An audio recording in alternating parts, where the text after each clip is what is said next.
It's Thursday, and welcome to Lodge Mentality. The guys are live at Twin Peaks Glendale, located at 95th Ave in Glendale. Twin Peaks, the ultimate sports lodge and home of the 29-degree beer. Here's Roc and Manuch with Jimmy B on ESPN 620. Well, all eyes are on Boston tonight. This game, this tournament, this Four Nations has transcended the sport. Canada versus USA, 6 o'clock ESPN. USA favored by a goal and a half. Everyone's talking about hockey right now, and we are going to do that today. So if you're not a hockey fan, there are a lot of options you can switch today, but a lot of hockey today, and we are going to get into this on so many different levels because there's so much to dive into with this.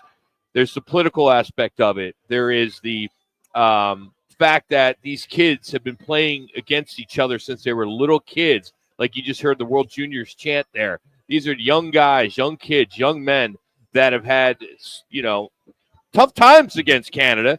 And now there is that opportunity tonight for USA to pass Canada in hockey. If they can sweep them in this series, in this tournament, I think it's pretty safe to say that this will be monumental for the industry, for the business, for the game of hockey. It will most likely be the most watched hockey game in history tonight. Tickets are $5,000, $6,000, $7,000, $10,000 just to get in.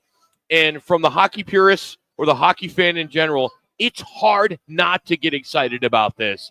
It's Roc and Manuch, Jimmy B, Jax, and Connor are out here at Twin Peaks in Glendale. Will be our home today for the next 3 hours. But tonight, all said and done, you guys are not patriotic. You're wearing your ESPN crap. Sure. I'm wearing my USA stuff today. That a baby Rock. You know? Wait a minute, you would have yelled at us if we didn't have the ESPN. Damn if we do, damn if we don't. Exactly. Yeah. I think what you're alluding to, this could be a defining moment in the changing of the guard of U.S. hockey versus Canadian hockey, as far as surpassing them, as far as a nation, as far as competition, as far as their best versus our best. Something to that point of, okay, these kids playing against each other all this time, but is this that moment where we take that step forward in front of the game coming out of Canada? And I think that's what you're alluding to, that it's going to be a Donnybrook of a game, which I think everybody's going to, whether you're a hockey fan or not, just a competition of USA versus Canada is going to be paramount. It's must-watch TV. Yes. It really is. It's one of those games that if you got softball tonight, you're taping it. Yeah. You're taping it, and you're going to do everything in your power not to look at your phone to see the outcome of it. There aren't a lot of games that are like that. I mean, this is an exhibition, and the President of the United States called to give them good luck. I mean, you don't see that very often. And in any sport, and now let alone an exhibition where the President of the United States, I don't care if you like him or not, it's the fact that the guy in that Oval Office is paying attention to what's going on on our own soil. The key word there is this is an exhibition, but these guys are playing it as if it's for the Stanley Cup. And that's what I love. That's a difference. I don't think they're playing for the Stanley Cup. They're playing for the World Cup. They're playing for an Olympic gold medal, not Stanley Cup. Well, I mean, it means something. One of my point is that this means something versus an NBA All-Star game or Major League Baseball All-Star game. This has got more juice to it, more competition, more fight in it than I think any All-Star game that's out there, whether you call it an exhibition match or whatever it is. This means something. So these kids will be jacked up and fired up and ready to get after. There are so many storylines in this. I mean, you could go back to the 9 seconds, 3 fights on Saturday night. USA prevails. They win. You can add in the booing of the national anthem in Montreal. Still a lot of people upset. All the political stuff, like Canada being our 51st state, the tariffs, all that stuff. USA needs to win this. They have to win this, or all that gets thrown away. You could just flush it down the toilet. It is so important for them to win this game. So you think it'd be advantage Canada if Canada was to win this game, Canada's all that team. going on? Canada's a better team. Yeah. Charlie McElroy from the Boston Bruins, he's hurt. He's out. He's out. He just got out of the hospital about an hour ago. Pesci got called up from the Devils. So, I mean, but who knows? He could step up and be the guy, and it's not going to be a big story that they lost Charlie. But, I just think that with the storylines, that's what makes this even better. And let's get to the anthem. I put up a poll question today, and this is the one we'll use first. If it's still up, yeah. So what would you like to see tonight? And then we're talking about the anthem. Would you like to see the massholes in Boston, the Patriots fans, the Red Sox fans, the Celtics fans? I hate Boston. I know you do. I hate Boston more than any other city. When I grew up, I was a Sixers fan. You hated Boston. You hated the Celtics more than anything. Doc Bird. It was and then the Bruins were always pretty decent in facing against the Flyers team. And when the Red Sox, they sucked. I like Fred Lynn. I like Jim Rice. But aside from those two guys, I didn't give a you-know-what. And, the Patriots sucked. How do you really feel, right? How do you really feel? But I am hoping they do the right thing. There are many things they could do tonight as a city, as a fan base. They can boo the Canada, okay? And they have every right. You could sing over Canada with the national anthem. Or you could just be silent. That is where I am hoping it goes, where you're just silent and let them show hey, we're bigger than you are, which we are. I agree. I mean, we're going to own you soon, Governor Trudeau, or excuse me, the Prime Minister. We're going to own you soon. I would have no problem with that. I love Canada. That's the thing. I love Canada. I love Canada. I've never been there, but I love everybody. Wait a minute. I've never been there, but because I know the people. I think the people are great. You never been to watch the Manitoba Moose? And if they lose this game, what do they have? I think they have nothing. That country will go in total shock for weeks, for months. It'll be like a national emergency that they lost the U.S. and got swept. I mean, it's been since '96 since we beat them, right? Exactly. And it would go absolutely effing bonkers. It would be. Don't you agree? I would agree. They will go bonkers. Because they're so prideful. That's their sport. Yeah, they're all. And what do they have now? Exactly. Curling. And they haven't won. They'll have nothing else. Haven't won a Stanley Cup in forever. It seems like. 93. Yeah. Yep, so you get into something like this, and this is their saving grace. This is their salvo to show the world that, hey, this is still our sport. Oh wow, we got beat again. We got beat by the USA. We got the better players, and it's almost likened to, okay, guys, you can put it out there, but it's about the grit, the determination, and the want to by this USA team. It'd be great. Love to see that. So to our poll question, where are you guys going? Where would you like I to would be silent. I'd take the high road. I'd just let them sing their national anthem, do their thing, and then when when our national anthem comes on, sing it, hand over my heart. Why do we care?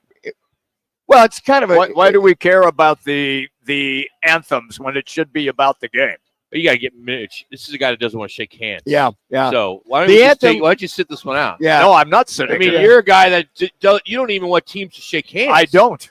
So now you want to see college. That's in college basketball. Right, so do you want to get rid of the national anthem then? No, I didn't say that. But you're just saying why it's a big deal. I said why is this important? Because you're making it sound like this is overshadowing the game. When the game is the most important aspect, not the anthems. It'll overshadow the game maybe for a minute and 42 seconds. Well, it's a precursor to the game, Jim, is what happened in Canada. You see what I understand that. You don't think the national anthem?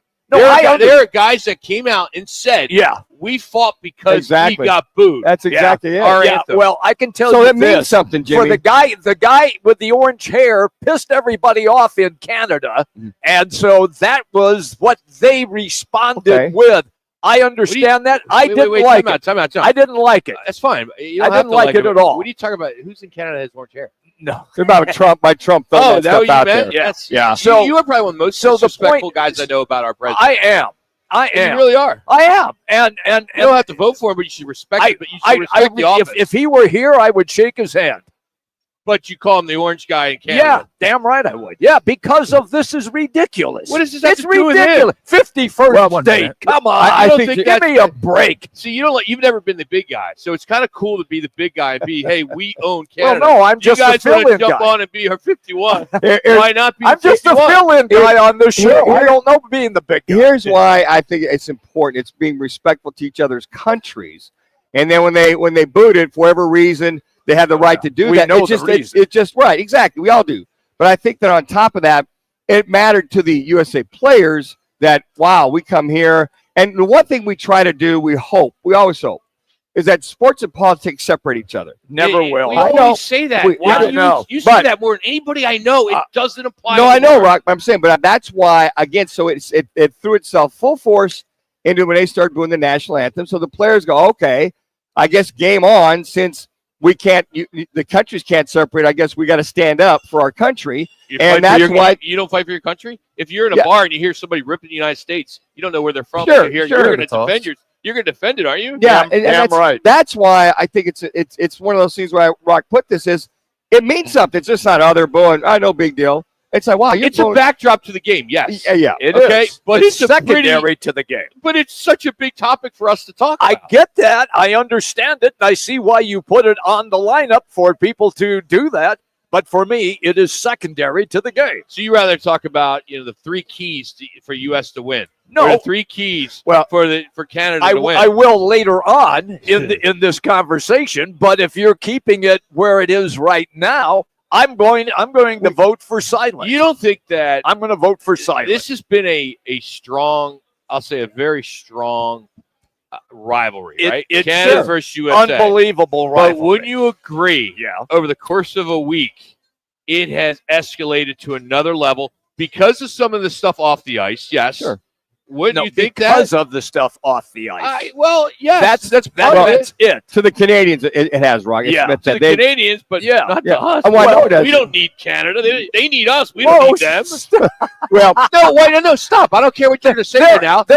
You really think we need Canada? Yes, they're our biggest trading partner. Oh, my God. They are You don't right. think, but both you guys don't think economically, our country could not exist Oh, sure, we can. without Canada? Canada Well, can I exist think we without need, us. I think we need China before we need Canada. Canada can exist We need without Mexico us. before we need Oh, put it this way, Rock. it's become Rock. part of the conversation. That's why up they should front. just join forces with us. Up front. Oh, Be brother. Governor Trudeau. Yeah, Oh, dang, what happened? brother. That's It's a never passionate. Well, you guys say that, but you also didn't think the president. You didn't think Trump would ever be president. And where are you guys at today? All right.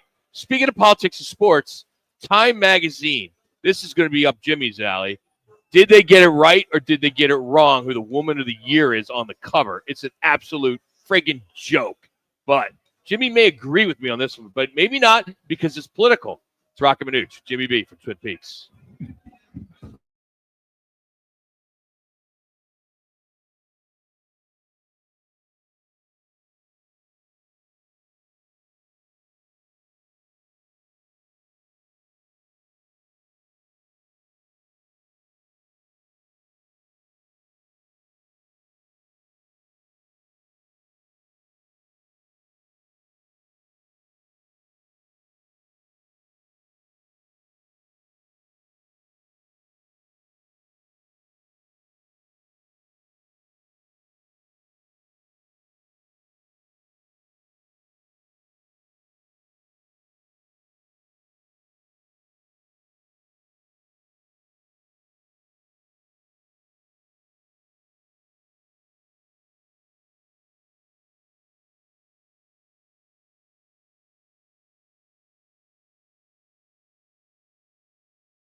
It's Thursday, and welcome to Lodge Mentality. The guys are live at Twin Peaks Glendale, located at 95th Ave in Glendale. Twin Peaks, the ultimate sports lodge and home of the 29-degree beer. Here's Roc and Manuch with Jimmy B on ESPN 620. USA Today's Bob Nightingale will join us here in about 15 minutes as about 5-6 minutes ago, the debut of the new ABS, which is the new automatic ABS, automatic strike challenge system, is going on just behind us here at Camelback Ranch between the Dodgers and the Cubs.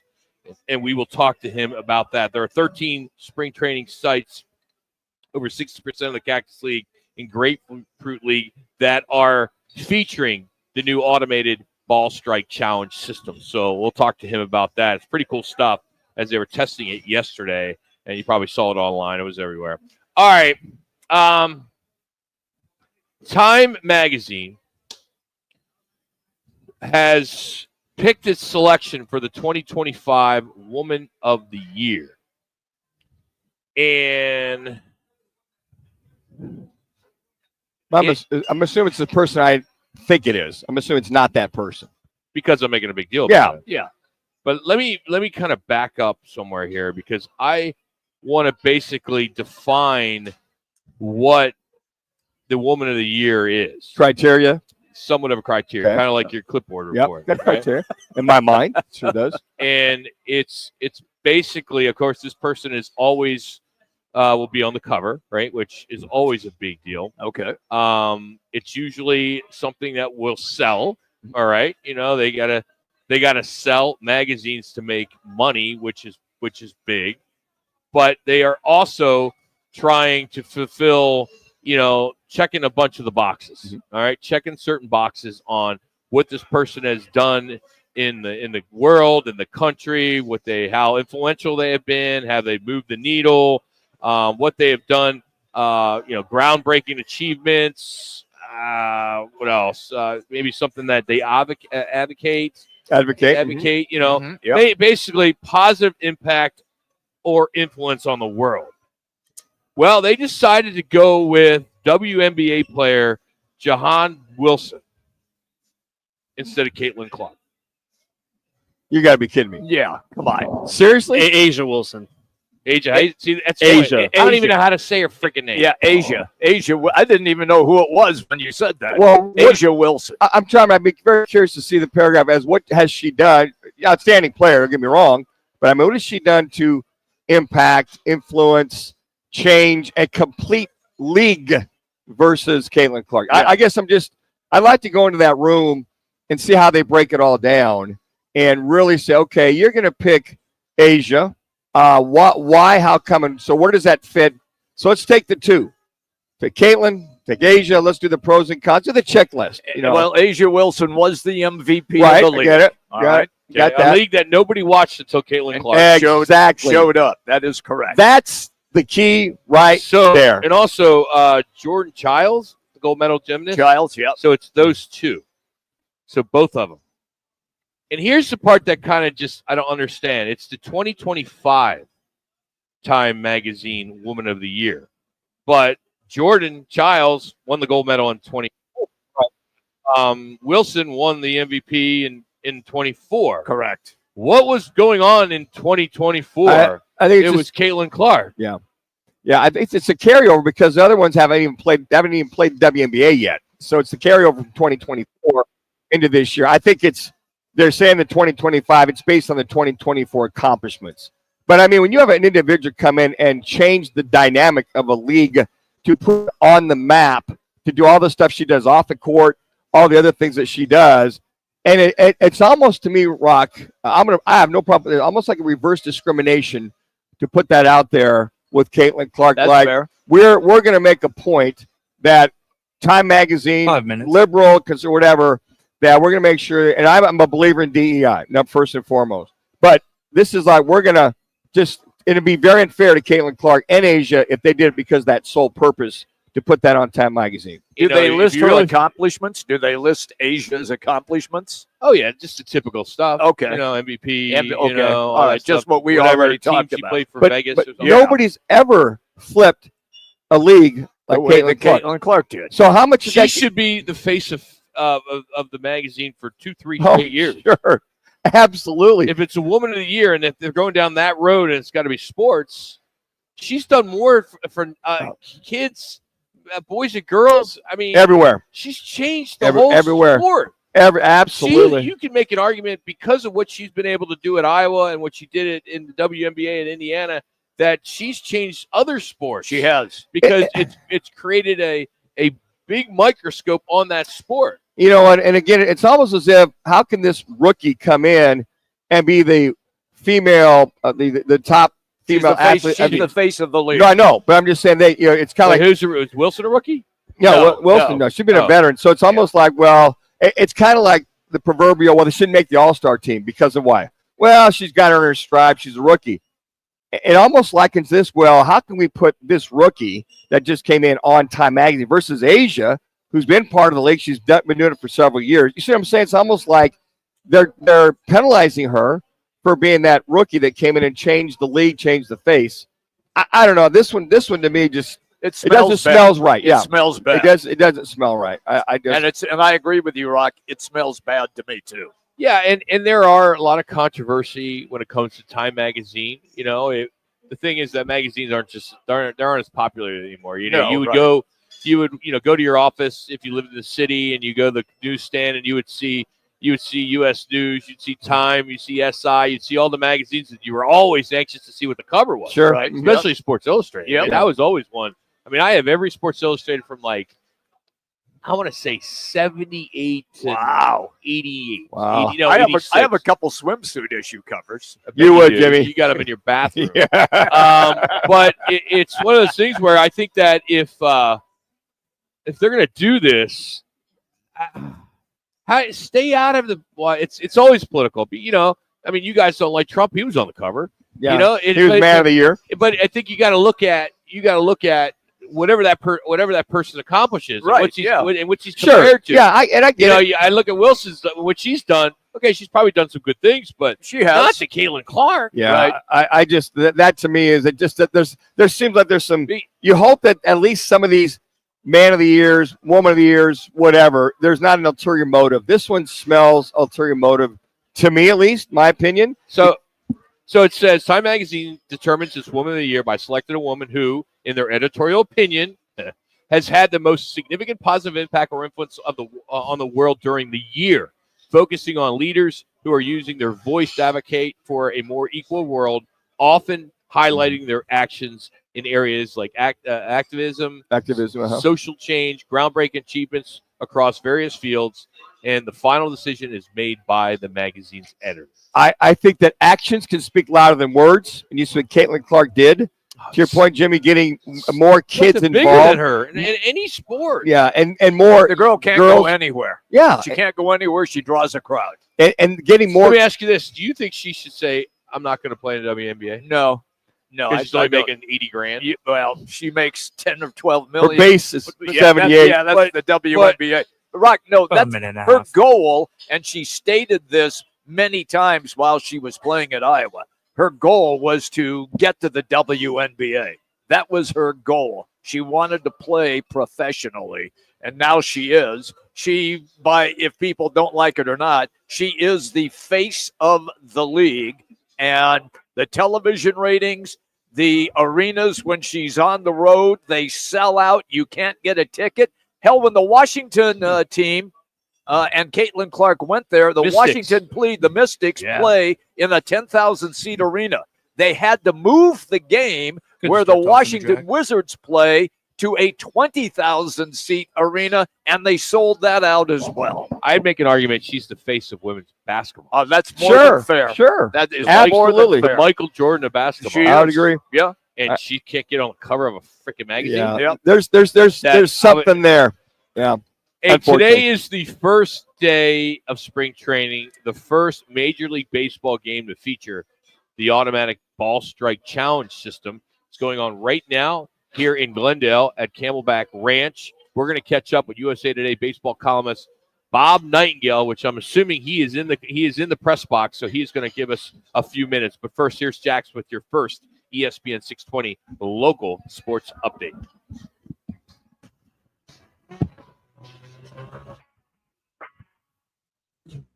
It's now time for your Roc and Manuch with Jimmy B's bottom of the hour ESPN 620 sports update from Twin Peaks, Glendale. I'm Jackson Groff. The NFL salary cap for the 2025 season is expected to range between $277.5 million and $281.5 million, increasing by $26 million from last year. The Arizona Cardinals are estimated to have a nearly $73 million of effective cap space. This ranks fourth among teams' available cap space and second in the NFC, trailing only the Washington Commanders with 74.5. There are multiple ways to listen to us, ESPN 620 AM, on FM at 98.7 HD2, and always streaming live on ArizonaSports.com. Plus, check out and like our show pages on YouTube, Facebook, Twitter. Just search Roc and Manuch. And for upcoming live broadcasts and contests, visit our new website, RocandManuch.com. Thanks for joining us today. Bob Nightingale coming up next. At Vans Golf Shops by Worldwide Golf, it's the tailor-made fitting event.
Of competitive spirit is what people want to see. By the same token, I said this at the owners' meetings, I'll say it again. It's clear that we have fans in some markets that are concerned about the ability of the team in their market to compete with the financial resources of the Dodgers. And I think if we've been making Mike's hot point, it is we try to listen to our fans on topics like this. And I have heard people on this, believe me, I get a lot of emails about it.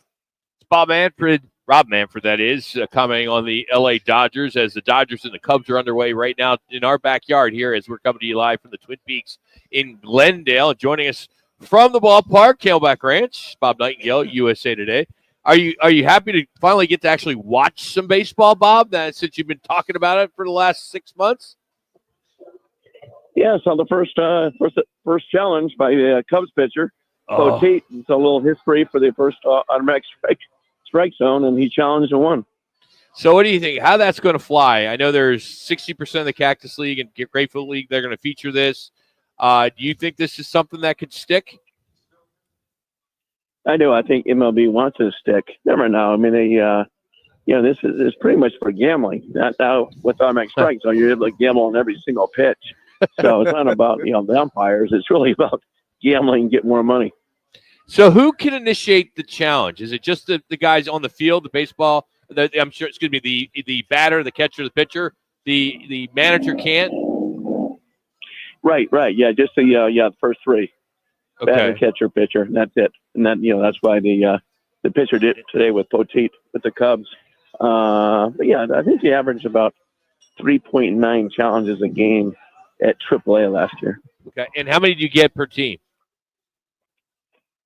You get two. Okay. I might be 3 this spring. Okay. But it's unlimited if you're right. So as long as it's a little bit like baseball against a replay, as long as you're right and keep challenges all day long. So, Bob, are they letting the umpire know in their ear? I know they got on the scoreboard, but I'm not seeing a guy go ball or strike behind the play as we watch it here at Twin Peaks. So is it coming down to ball or strike in their ear so they know? Yeah, they know exactly. So they have he has a headphone on, so he knows exactly what the pitch is. I'm anxious to see, Bob, when there's technical difficulties. Yeah, exactly. And a skipper's going to be like, well, hey, didn't work that half inning because it was out. There's a storm. We had a monsoon season in Phoenix. I hope that doesn't happen. I know. Keep waiting for that. It's got to happen, right? Internet goes down all the time. Hey, Bob, have you talked to any of the umpires? Do they feel like left out because they can't even signal anymore for a strike call? They don't mind it in the sense where, going back to gambling, it's like, okay, say if you miss a call in the late innings, people can say, oh, man, was he on the take? Was he gambling on this? That way it's completely out of their hands.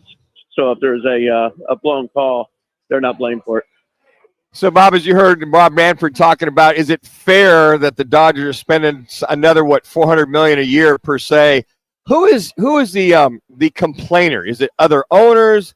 Are the emails coming from fans? And since there's no legitimate rules and regulations per se, don't they have every right?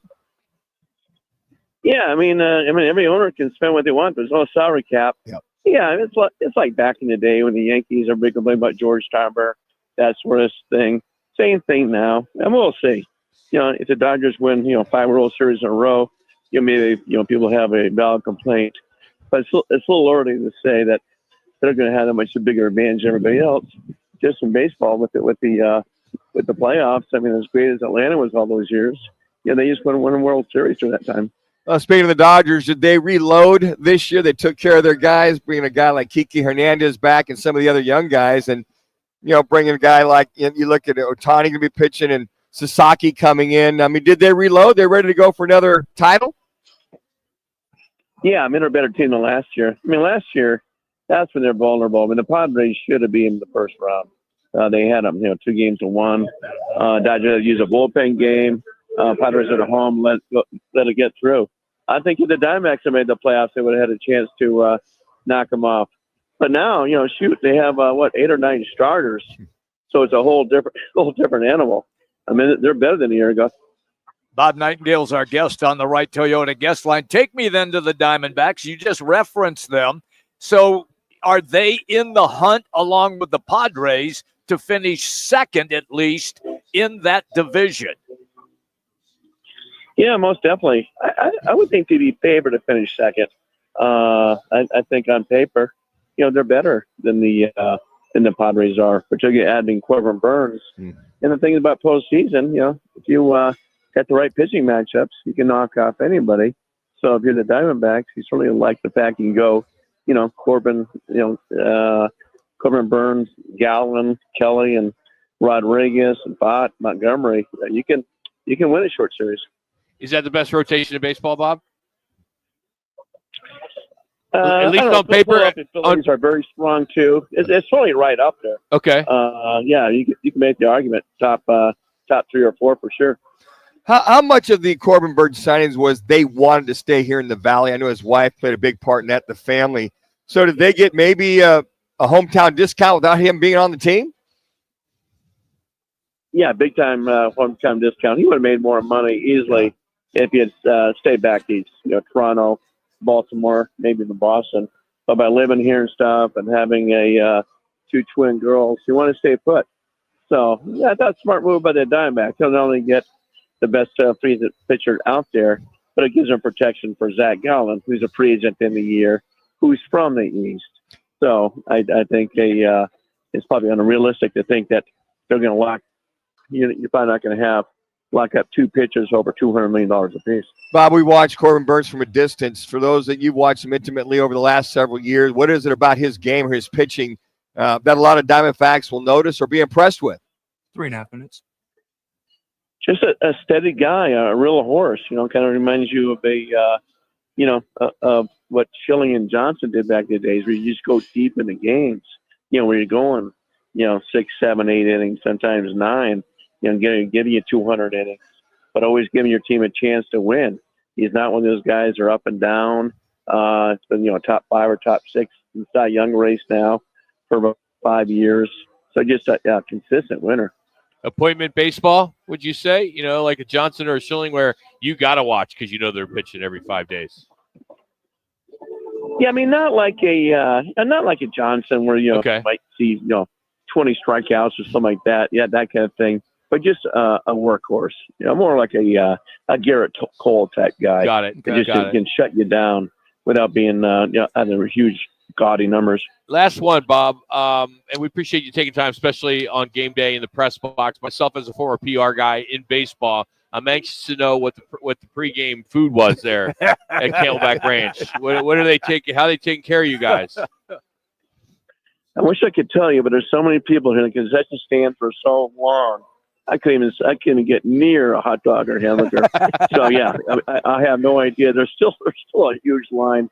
I'm talking about 60, 70 people in every concession line. Oh, so I won't have anything to eat today. Oh, Bob, thank you so much, man. Well, we'll buy you lunch if you want to come over to Twin Peaks. Yeah, so we're right down the street. So thanks again for your time.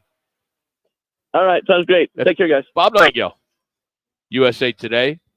Oh, man. I got to tell you, him saying Burns is like a Schilling or a Johnson, that makes you feel good, right? It does. I mean, everybody knows if you follow baseball how good this kid is or how this guy is.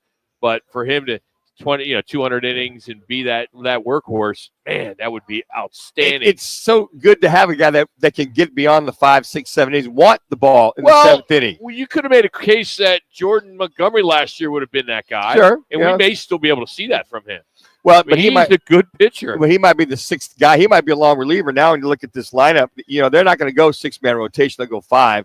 So he could be that spot star or the long inning reliever type guy. But yeah, I mean, a guy that goes on average wants to go 7 innings, would love to go 8 and wants the ball. That's very abnormal. But here's the thing. Strategically wise, as Torey Lovullo allowed him to do that, hey, you got grade 7. Imagine him telling Torey, look, I'm going back out. Don't come out and get me because I want to finish or complete a game. I love that attitude. That's the kind of attitude you want. Are you guys in favor of the APS? I got to look at it a little more and see if I like it. I mean, we're sitting here and the game is on, and I'm keeping an eye on it. They're not showing it. And they're not showing it. They're not showing it. What do you mean? So they're not showing. They're not showing like a how they have the clock. They have the clock at the game. Oh yeah, no, they're not doing that. They're not showing you like in a corner. Yeah. Right. The APS right. Right. But the thing, that's why I asked Bob about how do the umpires feel, because they can't signal anymore. They don't signal strikes anymore. Well, like right now. Well, that's strike 3, so he did that. But on foul the first 2, foul tip. Yeah, on the first 2. When I was watching, His hand didn't go up at all for a strike. That was weird to watch it. But Bob mentions, it's for gambling. Yes. You think about us in football, we can bet every single play, every single down. It's the same thing. That's interesting. He brings that gambling perspective. Takes that to a whole nother level. We've got it electronically monitored, folks, so you can't say the umpire's on the take. Wow. And your question about the umpires are like, what do we need to do? Yeah. We're here. It's our job. We'll do whatever, type of thing. Hey, coming up, it's your chance to win some tickets. It's a listener appreciation ticket giveaway Thursday. We have ASU and BYU for next Wednesday. So if you want to win those, listen for the big voice guy here in just a bit as we're coming to you live from Twin Peaks in Glendale. It's Roc and Manuch with Jimmy B right here on ESPN 620.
It's time for another Roc and Manuch with Jimmy B listener appreciation giveaway. Now let's give some tickets away. Be the sixth caller at 602-230-0620 and you win. That's 602-230-0620. That's 602-230-0620. Be the sixth caller at 602-230. Make it Mike Saw. 620 and you win. That's 602-230-0620. And thank you for making ESPN 620's Roc and Manuch with Jimmy B part of your day.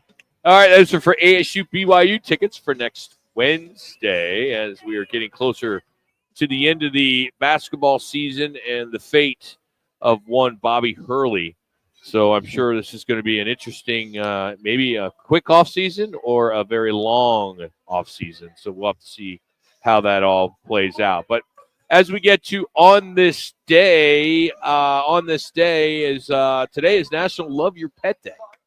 This is the day you celebrate with your toys, with your dog, your cat. I hooked my guy up today with like turkey. I cooked him some chicken. Wow. Look at you, Gave him a Rock. lot of treats. He's 15 years old. I mean, I don't know, I could come home any day and he's not going to. Bless his breathing. heart. Yeah. So spoil him while you can, Rock. 20% of people think they think their pet knows them better than any human.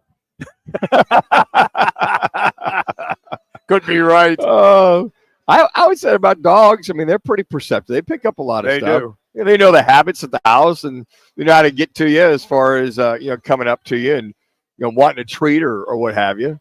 But I can see that. On this day, you guys were alive. I wasn't. Astronaut John Glenn becomes the first American to orbit the Earth, flying aboard Friendship 7. Yes. Friendship 7. Did you guys? What year was that? Did you listen to it? 62. 62. I The was thing only that 5. was interesting about I was 28. The thing that was interesting about that is that when he re-entered the atmosphere, they had a heat shield break off, and you didn't hear from him at NASA for over 4 minutes, and they thought that he was gone. And then after that 4 minute, then came his voice again, and they heard him, and he landed safely. So, Jimmy, didn't they send a monkey in orbit first before they sent him up there? They or did. Was that the Russians that did that? The Russians Sputnik was getting ahead. Sputnik won. John Kennedy said, "Look, we gotta go here." But didn't they send a monkey up in orbit I first thought they before did. John Glenn went up? I thought they did. Okay, I got There's you. some people we should probably set up there. Also on this day, 98, Tara Lewinsky became the youngest Olympic champion ever when she beat Michelle Kwan. Was it Kwan? Was her name? Yep. Kwan Michelle to win Kwan. the gold medal in the figure skating. She was only 15 years old. Yeah. Wonder if she got on the cover of Time. You think those young gals in ice skating, in gymnastics, I mean, they're starting to come on the scene to beat the Russians, to beat the years ago, it used to be East Germans. No, I got something funny. From there, but I mean, they started to come on. Germans. Oh, God, were they ever the worst of all the They were worst? pumped up a Oh, little bit. they were pumped. Many of you are upset with Canada. What? And- Why yeah. would I? Well, because Why? the booing of our national anthem. I think okay. people are upset about that, and rightfully so. Yeah, I guess. But, they're all upset. But, we all know Canadians have always been good at if they're just the nicest They're people. nice people, They're right? like, thank you. I mean, I Yeah. play golf with a lot of them, and they're just so generous, like, the winner. hit another one, so that 5-footer's good. Yeah, that's good. but there's a history behind it. There's a history behind it. Okay. We all know the term mulligan. Yeah. Yes. It's a do-over in golf, right? Mhm, yeah. Because a guy named David Mulligan from Montreal, Quebec, Canada, Yeah. in the 20s was the guy. He hit a bad shot, then he decided to try it over again, so his friends started calling that move a mulligan. So, hey, Canada, we thank you. I like getting 2 breakfast balls, around, or 1 breakfast ball around. Oh, man. Canada, I've good job. I've done a lot of skiing in Canada. God, I've skied in Banff outside of Calgary, skied outside of Vancouver, went to Alaska, skied Whistler. And what's your point? What's it Yeah, to I'm do with just- Mulligan? I'm just telling Why you, do it's you got always nothing got to to do pound with that. you and Manuch? Is it something over 60? I just thought you guys got to pound your chest. I like, just I thought did I this, I just did thought that. I referenced that. I thought he had a point. No, I he I like- know, yeah, it's No, segue you from like- Mulligan. You like Canadians. They treated me great while I was skiing. They That's didn't know all. who you were. No, It's they not like they didn't. were treating you. You were just another person. They I would have was- thought you were Canadian. I was just another short dude. So when you play around in golf, and yeah. you get is it you can get your mulligan either on the first tee or can you save it on the back 9 Depends. for the Depends on what kind of league you're in. 10th Yeah. tee? Like on Yeah. my Saturday league, you don't get a mulligan. No mulligans. Okay, got it. But if I'm playing with the guys, and if you didn't hit balls beforehand, Yeah. you can hit 2. Yeah. Okay, get a mulligan. Yeah. Okay, 2 off the tee if But you you need. can't. If you It need doesn't it. carry over. If you It need doesn't it. no carry over. carryovers, right? No, okay. no carry. Some people will. I got a couple buddies like, I didn't use my mulligan. Well, that's After not he how it just hit it works. in the water. All right, let's get to football at 50. You want to get your guys' take on this. Shedeur Sanders is not going to be at the draft. Not gonna be at the draft. Nope. He is going Why? to stay in Colorado. He wants to be with family. With family. Oh, okay. Or he's going to be in Dallas. I get that. But he is not going to be in the NFL draft, so you won't see him in Green Bay to hear his name called. Okay. or Vegas. I'm sorry, I have a problem with that. I do too. I think it's kind of a. Why? You can bring your family there. I mean, you can have. He can afford bringing all his family there. I get that. And why wouldn't you want to have your family support you and fly them all to Green Bay, fly them into Lambeau, fly them into Green Bay Airport, Different time, and just have some fun and take it all in. I'm with you, Rock. I'm with you on that 100%. But I'm not going to bash the kid because he wants to be with his family. I'm not bashing him. I just think it's sweet. I think of a couple that I don't have an issue. I don't have an issue. Baker Mayfield. I mean, he stayed home with his family. Yeah. I don't know if you're going to be one of the top 10 picks. What if he's the first? He might be the first pick. He might. He or Cam Ward. You're going to tell me that you don't think the team that drafts him or the city or anybody, they don't think it's a big deal? I mean, you don't think if you are the Cardinals and your whole entourage is out there, but you're going to have to do it on video because he's home in Colorado and he's the first pick? Now, Cam Ward may go first, but but seriously, no, I understand your point. Let me say, but times have changed dramatically. If I had been like a first rounder, top 10, I'd had everybody their mother there at the facility. That's you. But I'm saying it seems like it's part of. That's part of that whole thing. It's a change of culture. Well, it's part of the whole thing to be a privilege. Number one. That's my point. It's a privilege. Privilege to get drafted in the National Football League. Everybody's blowing this stuff. Oh, we'll let them do this. No, it's a National Football League. If they want the top 30 guys there, then have the top 30 guys. You can fly your family in. Your agent's taking care of everything. Baker Mayfield didn't show. And it's a good. Okay. That's a knockoff. But I think if you're in the top 10. You're in the top 10, I think it's your responsibility, or top 20. I don't think it's your responsibility, but I think that, to be honest with you, and I do agree with Rock on this point, is that it is an honor to be sitting there in the green room. That's what I said. And hear your name called. That's what I said. It's a privilege. However, if you are a person now, and I just referenced Baker Mayfield, that other players are also doing that by staying at their parents' house or wherever when they want to have their name called. So for me, it's not. I'm not going to say it's not a big deal, but I will say I understand that person's side of it. To be in the top 25 or 30, and let's say top 10. Let's just say top 10. First round. To be a first round pick, to walk up to the podium with the commissioner, that is pomp and circumstance. That is a matriarch of your league to go there. Shake his hand, get their jersey. That's part of it. That you'll never get that back again. You can hang out at your house. I agree with the rest of your life. Yep. With anything else, but maybe he doesn't want to do it. Okay, well then it's a shame. Doesn't want to do it. You don't think Shador is somebody that's it's not. He loves the limelight. That's why he could wear his suit. He could do whatever he wants. Walk up there and hug the commissioner. Yeah. And that's just why be all into it. I'm a little surprised that he is doing that, to be honest with you. Me too, because of who he is. Yeah, exactly. The Sanders tradition carries on. Yeah. And to be the he might change his mind. He might be listening to the show, Manuch, and hearing you steam off on this. Damn right. He might change his mind. Man, knucklehead, get your butt over there. Be there. I think when we were in Nashville at the draft, to see all those top, there was top 32, whatever. Oh, sure. They were there. And then to see all that come over, we were doing our radio show, and to see them walk over, Kyler Murray, all those top 10 kids, it was just the TV and putting it out there. And from that particular standpoint was to see that excitement. You'll never get that back. That's true.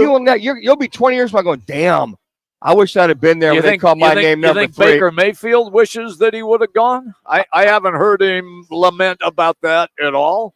I don't know.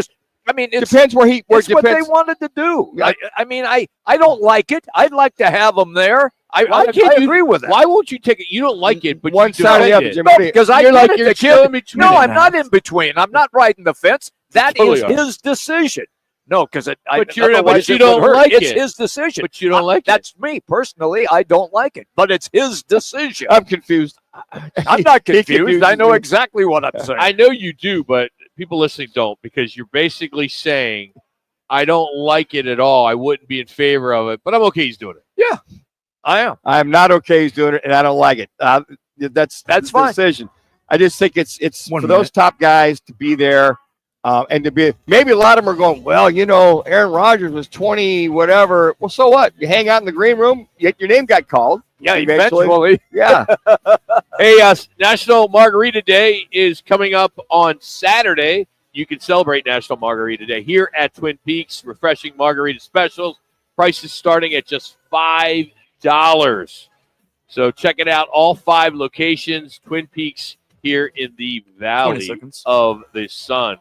Coming up, we're going to catch up with Steve Peters. We'll talk about the big game tonight between Canada and USA. We also got the sports professor talking about the All-Star game as the ratings plummeted in the NBA. What can they do to change it? A lot to get into hour number 2. We appreciate you hanging out with us. We're out here at Twin Peaks in Glendale. It's Roc and Manuch with Jimmy B right here on ESPN 620 and 98.7 HD2.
It's Thursday, and welcome to Lodge Man Talent. The guys are live at Twin Peaks Glendale, located at 95th Ave in Glendale. Twin Peaks, the ultimate sports lodge and home of the 29-degree beer. Here's Roc and Manuch with Jimmy B on ESPN 620. We're 4 hours away. All eyes are on Boston. This game, this tournament, the Four Nations has transcended the sport. Canada versus USA. And joining us now is our good buddy, Coach Pete, Steve Peters, who joins us now, ESPN contributor, as well as you can see him on his podcast and all over social media. Coach, don't get any bigger than this, does it? It's amazing. We're talking important hockey games at the end of February. Yeah, this is a great time for hockey right now. So let's go back. You got Saturday night. You got 3 fights in 9 seconds. You add the booing of the national anthem, all the political BS, like, the 51st state and the tariffs and all that stuff. The best players in the world are playing. You've been part of juniors, nationals, NHL. Are these two teams, do they dislike each other now because of all of what you see and hear? I think they disliked each other well before this, but this clearly the atmosphere doesn't help. Yeah. I went to college and half our team was American and half our team was Canadian. And the biggest battles we ever had was during Christmas break when we played Canadians versus Americans. It was bloody. There were fights. Guys were hurt. It was ingrained in us, USA versus Canada, 30, 40 years ago. So this is just a culmination of all that happening right now tonight in Boston. These two teams, would you say going into the tournament, Canada had a better squad? Yes? No? I don't know. I think everybody thought this was the best team USA's ever put together. Okay. And I think the Americans had the slight advantage. Now, is that hold true tonight? I'm not so sure. Going in, I think on paper, Team USA was as deep as any team ever that Team USA's put on the ice. So when you look at it back overall, and let's say the USA wins tonight, can we officially say that we are the prime group of hockey? We're the top of hockey and replace the Canadians? We passed them. We passed them. Did we pass them? Yeah, I'm an American, so I'm going to clearly say yes. Won the World Juniors this year, back-to-back World Junior Championships for Team USA. The game of hockey's in really good hands right now with these American hockey players. Hockey's seeing another heyday, kind of like what you saw back in just after 1980 with the Miracle on Ice. Hockey's doing alive and well, and not only in the United States but here in the desert. Don't forget, Arizona's still home to hockey. Steve Peters is our guest on the Right Toyota guest line. So, in the game this evening, are we going to see fisticuffs? And if so, only in the first period? Because you well know, Steve, nobody wants to take that penalty in the second and third period and have players off the ice in the sin bin. Yeah, I'm going to disappoint hockey fans and sports fans all over North America. I do not anticipate the gloves dropping at the drop of the puck tonight. I just think this is too important. I think Team USA took a risk putting both of their Tkachuk brothers in the penalty box for 5 minutes to start that game. I don't think that's going to happen to start the game. Having said that, I would still take the over on there being a fight tonight. I think the intensity is going to be too high. I think somebody's going to bump into a goaltender. Somebody's going to provide a hit that the other team doesn't like, and you're going to see that team retaliate. I do anticipate it'll be that razor edge of intensity. I just don't see it being right off the opening faceoff. You can bet it 0 fights plus 200, 1 fight plus 150. I'm sorry, 0 fights minus 200, 1 fight plus 150, 3 or more fights plus 500. I think that's kind of fun. Hey, Coach, let's talk about Brady and Matthew Tkachuk. I think you can make a case that they're probably now the most marketable players in the world of hockey, or at least the NHL. I mean, you got a dad, Keith Tkachuk, who, of course, a former Yote, who should go in the Hall of Fame. But do you expect some huge endorsement deals with these two guys, these Bash brothers, which some people are calling? This is what hockey needs, and they're trying to continually promote their stars. Unfortunately, some of their stars don't have the personalities that match their position in the game. And you look at Connor Bedard in Chicago, doesn't have that flair yet. He might. Even Connor McDavid is soft-spoken. Austin Matthews is soft-spoken. the world of hockey needs the Tkachuks. I mean, these guys are brash. They're extremely good hockey players, and they play great for their teams, but they've got that bravado and that personality that I think just gives that hockey swagger. Don't be surprised. I think you're going to see a lot of the Tkachuks in commercials in the very near future. How great is it, though, Steve, when they met in the penalty box after the first two fights? It was classic. You know, one of them, I think it was Matthew, or maybe it was Brady, who said, "Hey, I got him good. I got him good." And then Matthew's like, you know, "How was my hit?" I mean, it's like they were playing in the squirts or the Pee Wee leagues, right? I mean, they were like, you know, brothers in how they played coming up.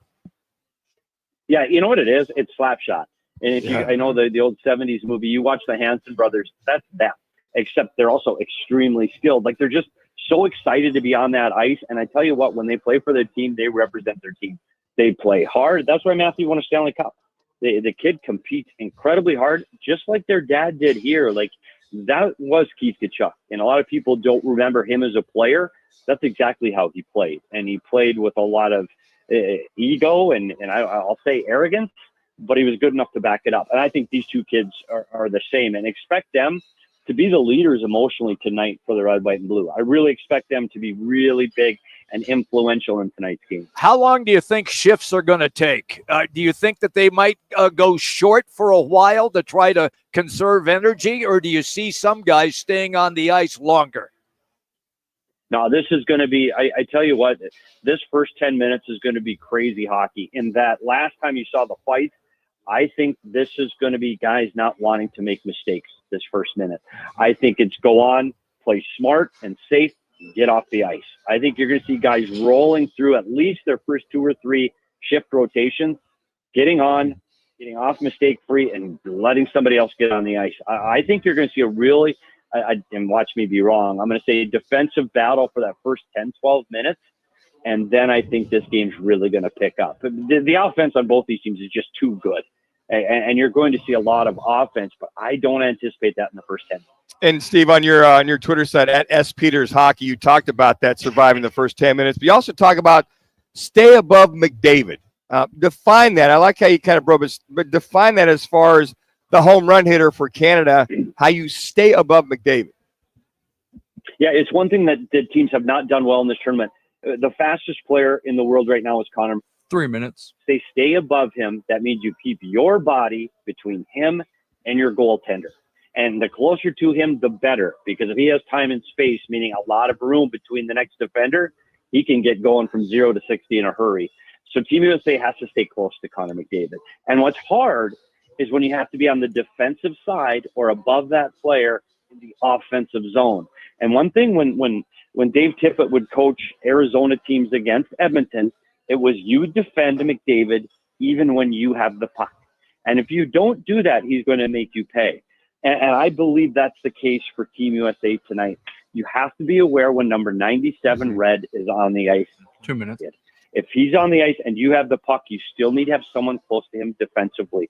I think he can break the game open that much by himself that you need to stay close to him and defend him extremely tight tonight. You also talk about staying poised, staying focused, survive the onslaught. That's pretty hard when you got two nations going at it. How do you survive, or how do you stay focused? How do you ignore the noise when this thing gets down to the wire? That's where I'm worried. It's in Boston, and that USA crowd. It's going to be the USA chants, and it's going to be Mike Sullivan and the USA coaching staff to keep that team within themselves, keep them calm, because like you said, the Tkachuks are going to be just like screaming to get out of their skin. They're going to be so fired up, and you have to contain that energy because you can't sit in the penalty box against the best power play in the world. And so you're going to have to ride that fine line, being physical, being into the game, showing your emotions, but staying out of the penalty box. And it's going to be hard for both teams. It's going to be hard because it's about 1 more minute. It means nothing. This trophy means nothing. Yeah. It's not a medal. It's not an Olympics. It means nothing, yet it means everything to these guys. And you're going to see that in the way they play the game. I mean, just the excitement about this game overall, and with the amount of the price of tickets just to get in, nearing $10,000. And you referenced it. You said this is February, and it's a $10,000 ticket in Boston tonight. Yeah, it's crazy. And you know what? Hockey needed this. Hockey needed this little boost in the arm. And people were saying before the tournament, are people going to watch? And I honestly didn't know. Yeah. Like, well, no, I'm waiting until hockey gets picking up again next Saturday.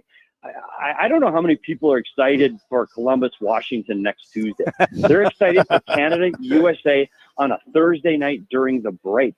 This is great for hockey. And Gary Bettman, hats off. Like, it's done everything they expected it to do and more. You guys are clear. Talking Olympic hockey 12 months out. This has been great. It's been a home run for the NHL, and I don't know what the future looks like, but this was great for hockey. All right, Steve, I got two more. We're already out of time, but I don't care. We're going to go two more with you. One has to do with this. One has to do with hockey in Phoenix. So this first one, how crazy will Canada go if they lose this? I mean, will be a national emergency there where they go absolutely nuts because now the United States has passed them, especially with all the political BS that's going on? I think you're going to start seeing some excuses coming out because the answer is yes. Yeah. If Team USA loses this, hey, pitchers and catchers reported last week. We're fine. Americans, we're fine. We got football coming up in 6 months. We'll get over it. But Canada, they lost the World Juniors. That was devastating. They lose this, and they lose to the Americans twice in a week. Yeah, this is going to be a big deal. And honestly, you'll see this country's hockey program really taking a close look at itself. You really will. This is a big deal nationally to Canada. All right, last one. There's some reports that the NHL has met with folks in New Orleans on bringing hockey to New Orleans. What are you hearing with that? And would that skip over Phoenix? You know, because someone has met with the league and showed and expressed interest is a long way from shovels on the ground in a bit. I'm sure that there are business leaders and government leaders in New Orleans that are interested. That doesn't translate into a team joining the National Hockey League. I don't see this impede or impact Arizona getting a team back at all. I still put Arizona in the top 3 cities to get a team next.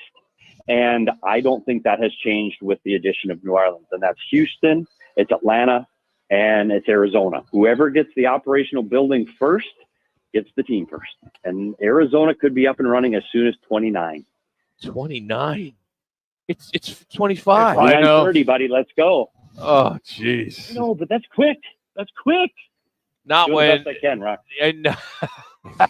Not when you've been, watching hockey for 25 years out here, and I got to tell you, it's a big void right now. I know you're in it, you're mixed, you live it, it's your profession, but for us, we made a business of talking hockey, and now we can't, and it sucks that we don't, and we got to try to bring that back in and figure out how to bring you on a few times a month just to kind of keep the hockey talk going, because you're right, we will get hockey back. It's just a matter of when. Steve, that is 4 years. I'll be 96. Yeah. Well, we'll still be plugging, Jimmy B. I can't wait. And I'll be right here with you. We'll be talking puck at 96. Can't wait. Hey, all you puckheads, follow Steve at S. Peters Hockey. As always, buddy, thank you, man. Miss you, man. We'll talk to you soon. I appreciate it. Miss you guys. Talk to you soon. That's Steve Peters, one of our regulars, former Arizona Coyotes assistant coach. Now does a lot for ESPN television and hockey. So good stuff there. All right, we're out here at Twin Peaks in Glendale. Suns are at it tonight, and they're playing in Austin. So it's kind of another reunion for Kevin Durant, going back to where he played college basketball at the University of Texas.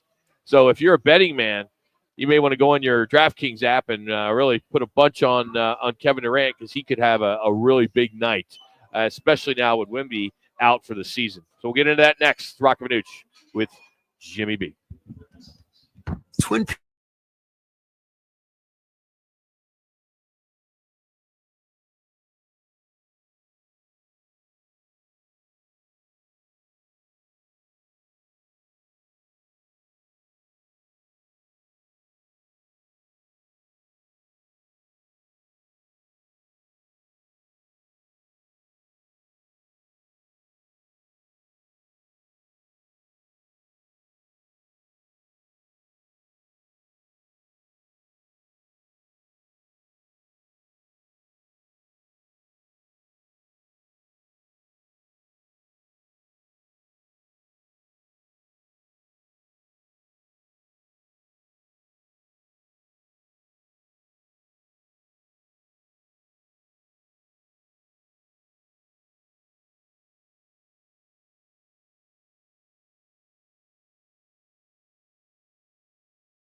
It's Thursday, and welcome to Lodge Mentality. The guys are live at Twin Peaks Glendale, located at 95th Ave in Glendale. Twin Peaks, the ultimate sports lodge and home of the 29-degree beer. Here's Roc and Manuch with Jimmy B on ESPN 620.